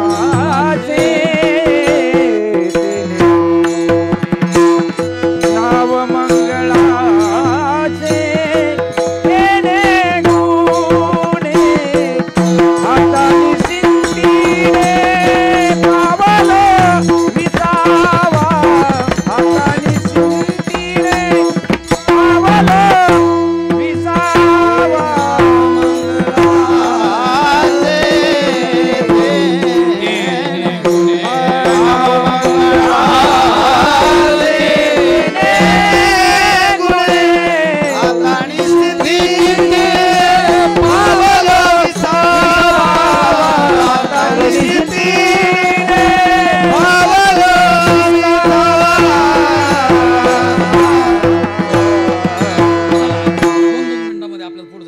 आमचे गुरुजी सांगायचे, आबा आम्ही असं साधन स्वीकारलं. कोणतं साधन? अहो आम्हाला कौतुक आबा आपण जे आपल्या आयुष्याचा वेळ कसा निघून गेला मला असं वाटतं याचं आपल्याला कौतुक वाटलं पाहिजे. मागं जर लोकांना पाहिलं महाराज हे बोंबलं ते कहून काठवर पडले का तेव्हा त्याला आरडत येते, तेव्हा मुलं त्यांच्या जवळ नसते आणि मग त्यांना विचारलं जातं की बाबा कहून आरडा लागले, ते रात्रीच त्याच्या मराठ टायमाला कोण राक्षस येते आकरा विकरा मागं केलेलं पाप असतं नाही ते. मग ते माहिती ना बांध कोरल्याशिवाय राहिलं नाही, मुलाकाच्या मुलीचे लग्न मोडल्याशिवाय राहिलो नाही. सारं ध्यानात येतं महाराज मराठी टायमाला मी काय पाप केलेले ध्यानात येते ना, मग त्याला झोप येत नाही. गोळ्या घेतल्या तरी येत नाही, त्या गोळ्याला ते ऐकतं का ते पाप, मग योग येतो. लक्षात आलं का? ध्यानात आलं पाहिजे आपल्या मागं आम्ही काय केलं आणि आपल्या गेलेल्या वेळेचं कौतुक वाटलं पाहिजे, असं आपण कर्म केले पाहिजे. आम्ही असं साधन स्वीकारलं. अहो आमचे गुरुजीच्या सानिध्यामध्ये रामभाऊ नावाचे वारकरी पहिल्यांदा गुणात्मक पारमार्थ होता, आता संख्यात्मक आहे. माऊलीच्या सोहळ्यामध्ये संख्यात्मक वृद्धी महत्त्वाची नाही, गुणात्मक वृद्धी महत्त्वाची. प्रत्येकाच्या हातात पहिल्यांदा माळ असायची असे वारकरी, आणि आताचे वारकरी प्रत्येकाच्या हातात एखाद्या बिस्कुटचा पुडा दिसतो आणि बिस्लेरीची बाटली दिसते, त्याला विचारलं इकत कधी म्हणे फुकट 800 900 900. आणि आमचे वास्तव वारकरी आहेच ना त्याच्यामध्ये, नाही असं थोडंच आहे. पण योग असा आहे की त्याच्यामध्ये काय झालं आलं का, रामभाऊ नावाचे वारकरी फलटणमध्ये आले, माळ जपत होते. महाराज बैर दिशेला बसले, पण आडमुठ शेतकरी जुन्या काळात आता संस्कार झाले, पहिल्यांदा लोक जास्त आडमुठ होते. महाराज त्यानं कोयता घेतला आणि डायरेक्ट हातावर मारला, बसलाच नाही पाहिजे, कारण दुसऱ्याला सबक शिकायची म्हणून याला हात तोडला तर त्यावेळेस तो हात जाऊन बाजूला पळला. या ध्यानात नाही, कारण एका हातात माळ डाव्या हातावर मारलं आणि ते भानावर नव्हते त्याच्यामुळं आले ते असंच. आता माळ जपत आले ना, आल्याच्या नंतर सारे वारकरी ज्यावेळेस पुढं गेले म्हणे कसं काय रे तो हात कुठे, ते म्हणे कोणता हात, म्हणे हात कुठे, तो म्हणे माझा ध्यानात नाही, कुठे गेला कोण कुठं होता, झोपला होतो तो म्हणे नाही माळ जपीत होतो. म्हणजे माळ जपीत होता तर स्वतःचा हात तुटला, ध्यानात नाही, आणि मग रडू लागलं. तो म्हणे आता कशाला रडता, ते म्हणे त्याच्यासाठी नाही रडत, मी खऱ्या अर्थाने आता माझी साधना फलद्रूप झाली की माझा देह मी नव्हे हे सरे, बस माझ्या दृष्टीने उरला उरे विठ्ठल, याचं नाव वारकरी. वा माझा वेळ कसा निघून गेला हे चिंतन करताना लक्षात नाही आलं पाहिजे. आणि मग काय धरावं, लाभ न धरावे म्हणा माझी ही अवस्था आहे. सुखी काय माऊलीचे वावे आहे 12व्या अध्यायामध्ये, सुखी संतोषानं यावे, दुःखी विषादानं भजावे, लाभ न धरावे म्हणा माझी, आहे की नाही. नैव धर्मी नचे अधर्मी, अरे नैवचे शुभाशुभे. म्हणजे ही वृत्ती आपली सज्जन झाली पाहिजे. गायीची तृषा हरूका व्याघ्र विष होऊन मारू, मला असं वाटतं तसं हे पाण्याच्या ठिकाणी द्वेष नाही, त्याप्रमाणे अशी एक वृत्ती आपली तयार होणं हे अत्यंत महत्त्वाची. कशामुळं झाली, कौतुक वाटे झाली या वेचाची. कशामुळं, नाममंगलाचे मंगलभूत आम्ही देवाचं नाव धारण केलं. का बरं, कारण देवाच्या नावात आमचे गुरु सांगायचे सर्व सुलभ आहे एक, सर्वसमावेशक आहे 2, त्याच्यानंतर सत्वाराने स्वीकार केलेले 3, आणि त्याच्यानंतर महत फलाला अनादी आहे 4, आणि महत फलाला कारणीभूत आहे 5. सर्व सुलभ आहे. म्हणजे बहिर्दिशेला सध्या तुम्ही बसले आहे की नाही, तरीसुद्धा तुम्हाला अजिबात इतकं सुलभ आहे की तुम्ही काय याला काळ वेळ नाम उच्चारिता नाही. दोन्ही पक्षी बाहे उद्धार येते. सर्व समावेशक आहे. यारी यारी लहान थोर याती भलती नारी नर थोराने स्वीकार केलेला आहे. हरी हरी हरी मंत्र हा शिवाचा म्हणती जेव्हाच्या दया मोक्ष. आणि मला असं वाटतं अनादी आहे. म्हणजे नाम आणि नामीचा काय असतो अभेद असतो. म्हणून मला असं वाटतं आमचा देव आणि मत फलाला कारण आहे, कारण तेने मुक्तिचारी साधी येल्या. म्हणजे अशा पद्धतीचा म्हणून कौतुक वाटे झाली या वेचाचे नाममंगलाचे तेने गुणे. म्हणले महाराज याचं फल काय आहे एकदा आम्हाला निवाडा करून सांगा. महाराज मध्ये आता काय राहिलं तू का माने मुक्ती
मला असं वाटतं की मुक्तिरूपी स्त्रीशी आम्ही पाणी ग्रहण केलं. आता समोर बसलेले तुम्ही आता मला तुम्हाला शेवटचे 2 प्रश्न करायचे. म्हणजे तुकाराम महाराजांनी सांगितलं मी लग्न केले. महाराजाला बायका किती? तुकाराम महाराजाला एकूण बायका किती? हा हा कोणत्या बायका म्हणजे काय किती बायका होत्या? तुकाराम महाराजाला एक होती. पहिली कोण? पहिलीचं नाव काय? पहिलीचं नाव रुक्मिणी. दुसरीचं नाव जिजामाता. आलं का? आणि तिसरीचं नाव काय नव्हती? हा अहो ही मुक्ती आहे ना. मग आता याच्यात 3 बायका तुकाराम महाराज आल्या. पण महाराजांनी सांगितलं 2 बायका मला असं वाटतं अदृष्टाच्या त्याने आमची फजिती केली आणि 1 बायको प्रयत्नाची. आता तुमचं लग्न झालेलं आहे का नाही? मग तुमची बायको तुमच्या बायकोचे कोण आहे? मालक आहे बरोबर नाही? तुम्ही कोण आहे? मालक आहे की नाही? कोणाचे? तुमच्या बायकोचे.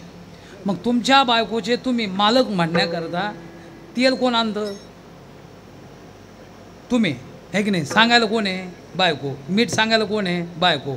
लेकराला कपडे घ्यायला सांगायला कोण आहे? बायको. म्हणजे सांगते कोण? बायको. ऐकतं कोण? मालक. म्हणजे जो सांगतो तो मालक असतो आणि जो ऐकतो तो गडी असतो. तुम्हाला फक्त मोठे पण दिलेले. तुम्ही कोण आहे? मालक. आणि खऱ्या अर्थाने सांगतोय कोण आपल्याला? बायको. आहे की नाही? आमचे कोण आहेत? हे मालक आहे. आणा मालक, तेल मीठ. आहे की नाही? गुरुजी सांगायचे तुम्ही अरे नुसतं मोठेपण आहे तुम्हाला, तुम्ही कोण तिचे? मालक आहे. पण कधी तुम्ही गडी होऊन गेले हे तुमच्या लक्षात सुद्धा येत नाही. म्हणून तो गुरुजी सांगायचे हिचं नाव आहे अदृष्टाची बायको. अदृष्टाची बायको गुरुजी म्हणायचे फजिता केल्याशिवाय राहत नाही. आणि प्रयत्नाची बायको मात्र अशी आहे ती फजितीतून मुक्त केल्याशिवाय राहत नाही. मग फजिता वाढवणारी बायको केली पाहिजे का फजितातून मुक्त होणारी बायको केली पाहिजे? हा, मग आपण जी बायको करतो कोणती बायको करतो? वाढवणारी बायको करतो. महाराजांनी सांगितलं मी वाढवणाऱ्या माझ्या अदृष्टाच्या होत्या, मी त्याच्यात राहिलो, पण आज मात्र मी मुक्तिरूपी स्त्रीशी काय केलं? पाणी ग्रहण केलं. आणि त्याचा परिणाम काय? गुरुजी म्हणायचे अहो शेवटचं मला 2 वाक्यात बोलायचं. आम्ही असे वारकरी संप्रदाय एवढा श्रेष्ठ आहे महाराज, त्याचा बारकावा आपण केला नाही. तुम्हाला 2 मुद्द्यात मी आता माझी सेवा समाप्त करायची. पण जीवनमुक्ती आणि विधी हे मुक्ती मानलेली आहे. मग तुकाराम महाराज मला असं वाटतं जीवनमुक्तीचं लक्षण काय? जीवद अवस्था महर्षी शोकादी रहितत्व सती स्वस्वरूपातून जीवमुक्तत्व. म्हणजे जिवंत असताना हर्ष आणि शोक रहित होणं याचं नाव काय आहे? शरीर राहणं, त्याचं नाव जीवनमुक्ती. आणि प्रारब्ध कर्मक्षय सती वर्तमान शरीर पाहता विधीमुक्ती. म्हणजे प्रारब्ध कर्माचा क्षय झाल्याच्या नंतर वर्तमान शरीराचा पात होणं याचं नाव काय आहे? विधीमुक्ती आहे. मग पाहणा बाकी आपल्या शास्त्रांना जीवनमुक्ती मानली शरीर असावं कर्तं नसावं, आणि शास्त्रांना काय विधीमुक्ती मानली शरीर नसावं. लक्षात आलं का? म्हणजे प्रारब्ध कर्माचा क्षय होऊन शरीराचा नाश होणं. पण आपला संप्रदाय मी तुम्हाला सांगतो एवढा श्रेष्ठ आहे, आपल्या शास्त्राच्याही पुढे गेला असं म्हटलं तर काही वावगं ठरणार नाही. तुम्ही म्हणता कसं काय? आता आहे का? याची देही याची डोळा भोगमुक्तीचा सोहळा. कोणत्या संप्रदायाने सांगितलं? आपल्या संप्रदायानं. पुन्हा पुढची एक आमचं मला एक प्रमाणे मला असं वाटतं कोणतं की देहीचं विदेही हां लागून ते तेव्हा ते जीवनमुक्तीचं लक्षण आहे. पण विधी मुक्तीचं याची देही याची डोळा भोगमुक्तीचं सोहळा जीवनमुक्ती. पण तुम्हाला प्रामुख्याने गुरुजी म्हणायची या काय आहे की मी एक प्रमाण दिलं आता की विधी मुक्तीचं सुख आम्ही याच देहात भोगू. काय प्रमाण आहे? हा, देहीचं विदेही भोगू दशा असो आईसा कोठे आठवची नाही. देहीचं विदेही. आता मला तुम्हाला शेवटचा प्रश्न करायचा, सेवा समाप्त करायची. म्हणजे याच देहात विधी मुक्तीचं लक्षण सांगितलं की शरीर पडावं लागतं, त्याचं नाव विधी मुक्ती आहे. आणि जीवनमुक्ती कर्तव्य समाप्त व्हावं लागतं. मग इथं विधी मुक्ती कसं काय? याची म्हणजे असो आईसा कोठे आठवच नाही. विधी ह्या अवस्थेचं सुख आम्ही इथं भोगू असं महाराजांनी म्हटलं. आणि विधी मुक्ती तर शरीर सोडावं लागतं. मग कसं? संप्रदायात पण संप्रदाय असा आहे महाराज की याच देहात आम्ही इथं विधी मुक्तीचं सुख भोगू. मग विधी मुक्ती तर वर गेल्यावर आहे, मग इथं भोगू असं कसं काय? तर महाराजाचं उत्तर आहे का? गुरुजीचा दृष्टांत आहे. गुरुजी म्हणायचे काय झालं आता हे आमच्या माता भगिनी जुन्या कालामध्ये सासू सज्जन सासूचं चालायचं 4 सुना एका बाईला. आणि मग तिची मैत्रीण आली गाया मावशी म्हणे बाई काय 200 एकर जमीन 4 मुलं 50-50 एकरची एक मालक तो काय, पण तू काय वारी करीत नाही, 4 यात्रेला नाही 4 धाम यात्रा केली पाहिजे. ते म्हणे एकच मुलगा शेवटचा लग्नात राहिला तेवढा झाला का माय मोकळी झाली मी. मग येते आणि 6 महिन्यात योगागन मुलं जमलं, मुलाचं 4थ्या सुद्धा लग्न झालं. एकत्रित कुटुंब सज्जन पूर्वीच्या कालखंडामध्ये आपल्याला हे पाहायला सापडायचं. मग ती म्हणे माय मी शब्द दिला होता तुला, आता जायचं आपल्याला तीर्थयात्रेला, 6 महिने यायचं नाही बरं. जुना काले ते म्हण 6 महिने यायचं नाही. मग सारे कुटुंब मुलं एकत्र केले, सुना एकत्र केल्या, गडी आपले मालकाला सांगितलं क्वाट सोडायचं नाही, नुसतं आयतं खायचं. आलं का? कुठं जायचं नाही, बाकी सारे कुत्र्याला भाकरी टाकायच्या बरं का. मुलाला सांगितलं तुम्ही कुठं गाड्या घोड्या घेऊन फिरू नका, शेतात नीट कामं करायचे गाड्याच्या मागं राहून. सुनाला सांगितलं साऱ्या गाड्याच्या भाकरी करायच्या 3 सुनाला. एका सुनाला सांगितलं भांडे काय तुझ्याकडे लक्ष द्यायचं, एका सुनाला सांगितलं तू अमुक करायचं. आणि 4थी सून होती महाराज, तिच्या हातात हिनं चाब्या देऊन टाकल्या आणि सांगितलं साऱ्याचा कारभार तू पाहायचा. कोणाचा? कोण्या सुनाकडे आला तर हे? मग मला सांगा आता ही मोठी सून आहे का नाही नेमाना, सर्व कारभार कोणाकडे? मोठ्या सुनाकडे. आता बोला ती सून आहे का सासू आहे? हां नाही हाई कोण आहे ती मला ते सांगा. सून आहे. आणि 6 महिने आता सासूच्या अनुपस्थितीमध्ये आनंद कोणाचा आहे? आनंद कोणा? हाई कोण? सून. पण आता 6 महिने आनंद कोणाचा भोगा लागली? ती सासूचा आनंद. ती जे सांगेल ती पूर्व दिशा. हाई सूनच, आनंद सासूचा आहे. तसं हाय जीवनमुक्तच, पण आनंद कशाचा आहे? विधेयमुक्तीचा आहे. हे गुरुजी दृष्टांत सांगायचे. असं काही समजू नका. या संप्रदायामध्ये एवढा आनंद आहे म्हणून तर काही वारकरी पहा आमचे सारे दष्टपुष्ट सज्जन, एका 100 एकरचे मालक नाही, पण त्यांच्याकडे थोडंफार जर तेच सापडल. आता हे 100 एकरचा मालक दिसतो आमचा पोगा सुखाचार्य महाराज. आलं का? पण का समाधान शेळके महाराज त्यांच्याकडे पहा बरं. 200 एकर जमीन आहे तुम्हाला? नाही, पण तेच तितकं आहे ना. म्हणजे याचा अर्थ असा काय की हे वारकरी संप्रदायात बाबाकडे काय असेल? वारकरी संप्रदायामध्ये साधनच तेज आहे. आणि हे तेज मला असं वाटतं झाकल्या जात नाही. कारण आनंद आहे. आनंदाचे डोही आनंद तरंग, सर्व सुख द्यालो सर्व अलंकार, आनंदे निर्भर डुलत असो. आहे की नाही? अरे नित्यानंदा पुढे आनंद तो कोण? विशेष सुख बाईबा पुढे ते क्षीण नाही. आनंदाची जोडा सांगता गोष्टी लागती गोड आलासी आकारा आमच्या चाळा. त्याच्याकरता मला असं वाटतं तुम्ही सुद्धा तुमचा शेवटचा दिवस गोड व्हावा असं जर वाटत असेल तर मला असं वाटतं तुका म्हणे भिडा भक्तीची या. कारण आम्ही आता निश्चिंतीने पावलो अशा या पद्धतीने प्रामुख्याने सज्जन आमचा शेवटचा दिवस आदरणीय दादा आपल्यातून निघून गेले. हा अशोक शेठ मला असं वाटतं आमचे हे परम मित्र आणि तसे आप्तेष्ट बी आहे. पण त्यांनी अत्यंत प्रेमपूर्वक मला 2-2, 3-3 दिवसाला ते फोन करायचे. बरं का महाराज फोन तुम्ही उचलीत का नाही?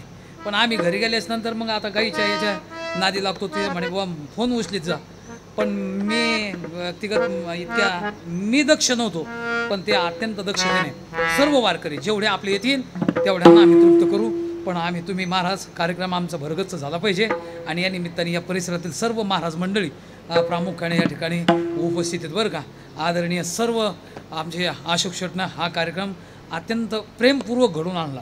कारण करायचं म्हणून करणं हा कार्यक्रम चांगला होत नसतो, पण आवडीने कार्यक्रम करणं तो सक्सेस झाल्याशिवाय राहत नाही. बरं का. आणि त्या अशोक भाऊने एवढे आतोनात प्रयत्न केले. आणि जसं ते राजकीय क्षेत्रामध्ये आपण गरिबीतून आलेला माणूस केव्हाही त्याला प्रत्येक मी असं म्हणत नाही, पण मोदी साहेब चांगले राज्य करू शकतात का? त्याचं कारण आहे गरिबीतून आले म्हणून. बरं का. कारण तुम्ही म्हणता ना हे वा पक्ष त्या पक्षाची माणसं आहे काय का नाही असं मी म्हणत नाही. कोणत्या पक्षातला संस्थापक अध्यक्ष पहा आणि त्यांचं जीवनचरित्र तुम्ही पहा की त्यांचे कष्ट कसे आहेत महाराज. त्या कष्टाला तोडच नसते म्हणून तर ते नेते. नेतृत्व करण्याची क्षमता ज्यांच्यात येते त्याचं नाव काय आहे? नेते. आणि ते मला असं वाटतं सहसा जे वरच्या लेवलचे आहे ना हे गरिबीतूनच पुढे गेलेले नेतृत्व सिद्ध केलं. मला असं वाटतं त्यांची वाटचाल अशोक भाऊची त्याच निमित्ताने. कारण एक गरिबीतून आलेला पोरगा आलं का अंबड शहरामध्ये आपलं अस्तित्व तयार करून आर्थिकदृष्ट्या राजकीयदृष्ट्या आणि ह्या अध्यात्मक कीर्तन ठेवणं याच्या माध्यमातून सांस्कृतिकदृष्ट्या मला असं वाटतं तो माणूस अत्यंत प्रगल्भ झालेला आहे. असं म्हटलं तर काही वावगं ठरणार नाही. कारण प्रत्येकाच्या नाड्या त्यांना कळल्या असं मला असं वाटतं. बरं का ह्या कार्यक्रमा वाचून. आणि मी ते आमचे जे आंधळे साहेब मगाशी होते ना आलं का आणि मोगरे साहेब त्यांनी बी त्यांचं ते म्हणे तो जसा वरून दिसतो आहे की नाही हसता खेळता असा एक माणूस आहे. खरोखर चांगला माणूस आहे. आणि पण आपलं पितृचरण मला असं वाटतं त्या निमित्ताने खरं तर त्यांच्यातून निघून गेलं. आणि त्यांची उणीव मात्र त्यांना कायम भासणार. मला असं वाटतं ती भासू नये. वेळोवेळी त्यांना वडिलाच आपण जनता आहे त्यांच्यावर आपण प्रेम करणारे आणि जनता जनार्दनच मला असं वाटतं वडिलाच्या रूपाने त्यांना प्रामुख्याने आपलं सहकार्य राहणारच याच्यात काही कुठल्या प्रकारचा संशय नाही. आणि वारकरी संप्रदायाच्याही वतीने मला असं वाटतं त्यांना शुभकामना करून आदरणीय दादा आपल्यातून निघून गेले. मला असं वाटतं उद्या आपल्याला सुद्धा जायचं पण जात असताना ते गेले त्यांचा शेवटचा दिवस गोड झाला. उद्या आमचा सुद्धा शेवटचा दिवस का झाला पाहिजे? गोड झाला पाहिजे. असं साधन त्या निमित्ताने आपण केलं पाहिजे. बरं का. ते आपल्याकडून घडावं आणि त्याच्याकरता आयुर्विद्या यश आणि बल सुख समृद्धी भरभराटे आमच्या जीवनामध्ये प्राप्त व्हावी. त्या निमित्ताने हरिकीर्तनाकरता आवर्जून सर्व मला असं वाटतं प्रामुख्याने महाराज मंडळी आमचे आदरणीय शेळके महाराज असतील आदरणीय कमलाकर महाराज या ठिकाणी जाधव असतील आमचे माऊली नवनाथ महाराज नागरे असतील आलं का आदी करून आमचे पवार महाराज आदी रामकृष्ण महाराज आलं का त्याच्यानंतर नारायण महाराज आदी करून सर्व सज्जन महाराज मंडळी शुकाचार्य महाराज, नांदे महाराज, पक्वाजे, माईक सिस्टीम, पुढे बसलेले सर्व ज्येष्ठ वर्ग, माता भगिनी सर्वांना साष्टांग दंडवत प्रणिपात घालतो आणि माझ्या या हरिकीर्तनाला या ठिकाणी आता प्रक्षेपण आपल्या आवडत्या गजर कीर्तनाचा या यूट्यूब चॅनलवर.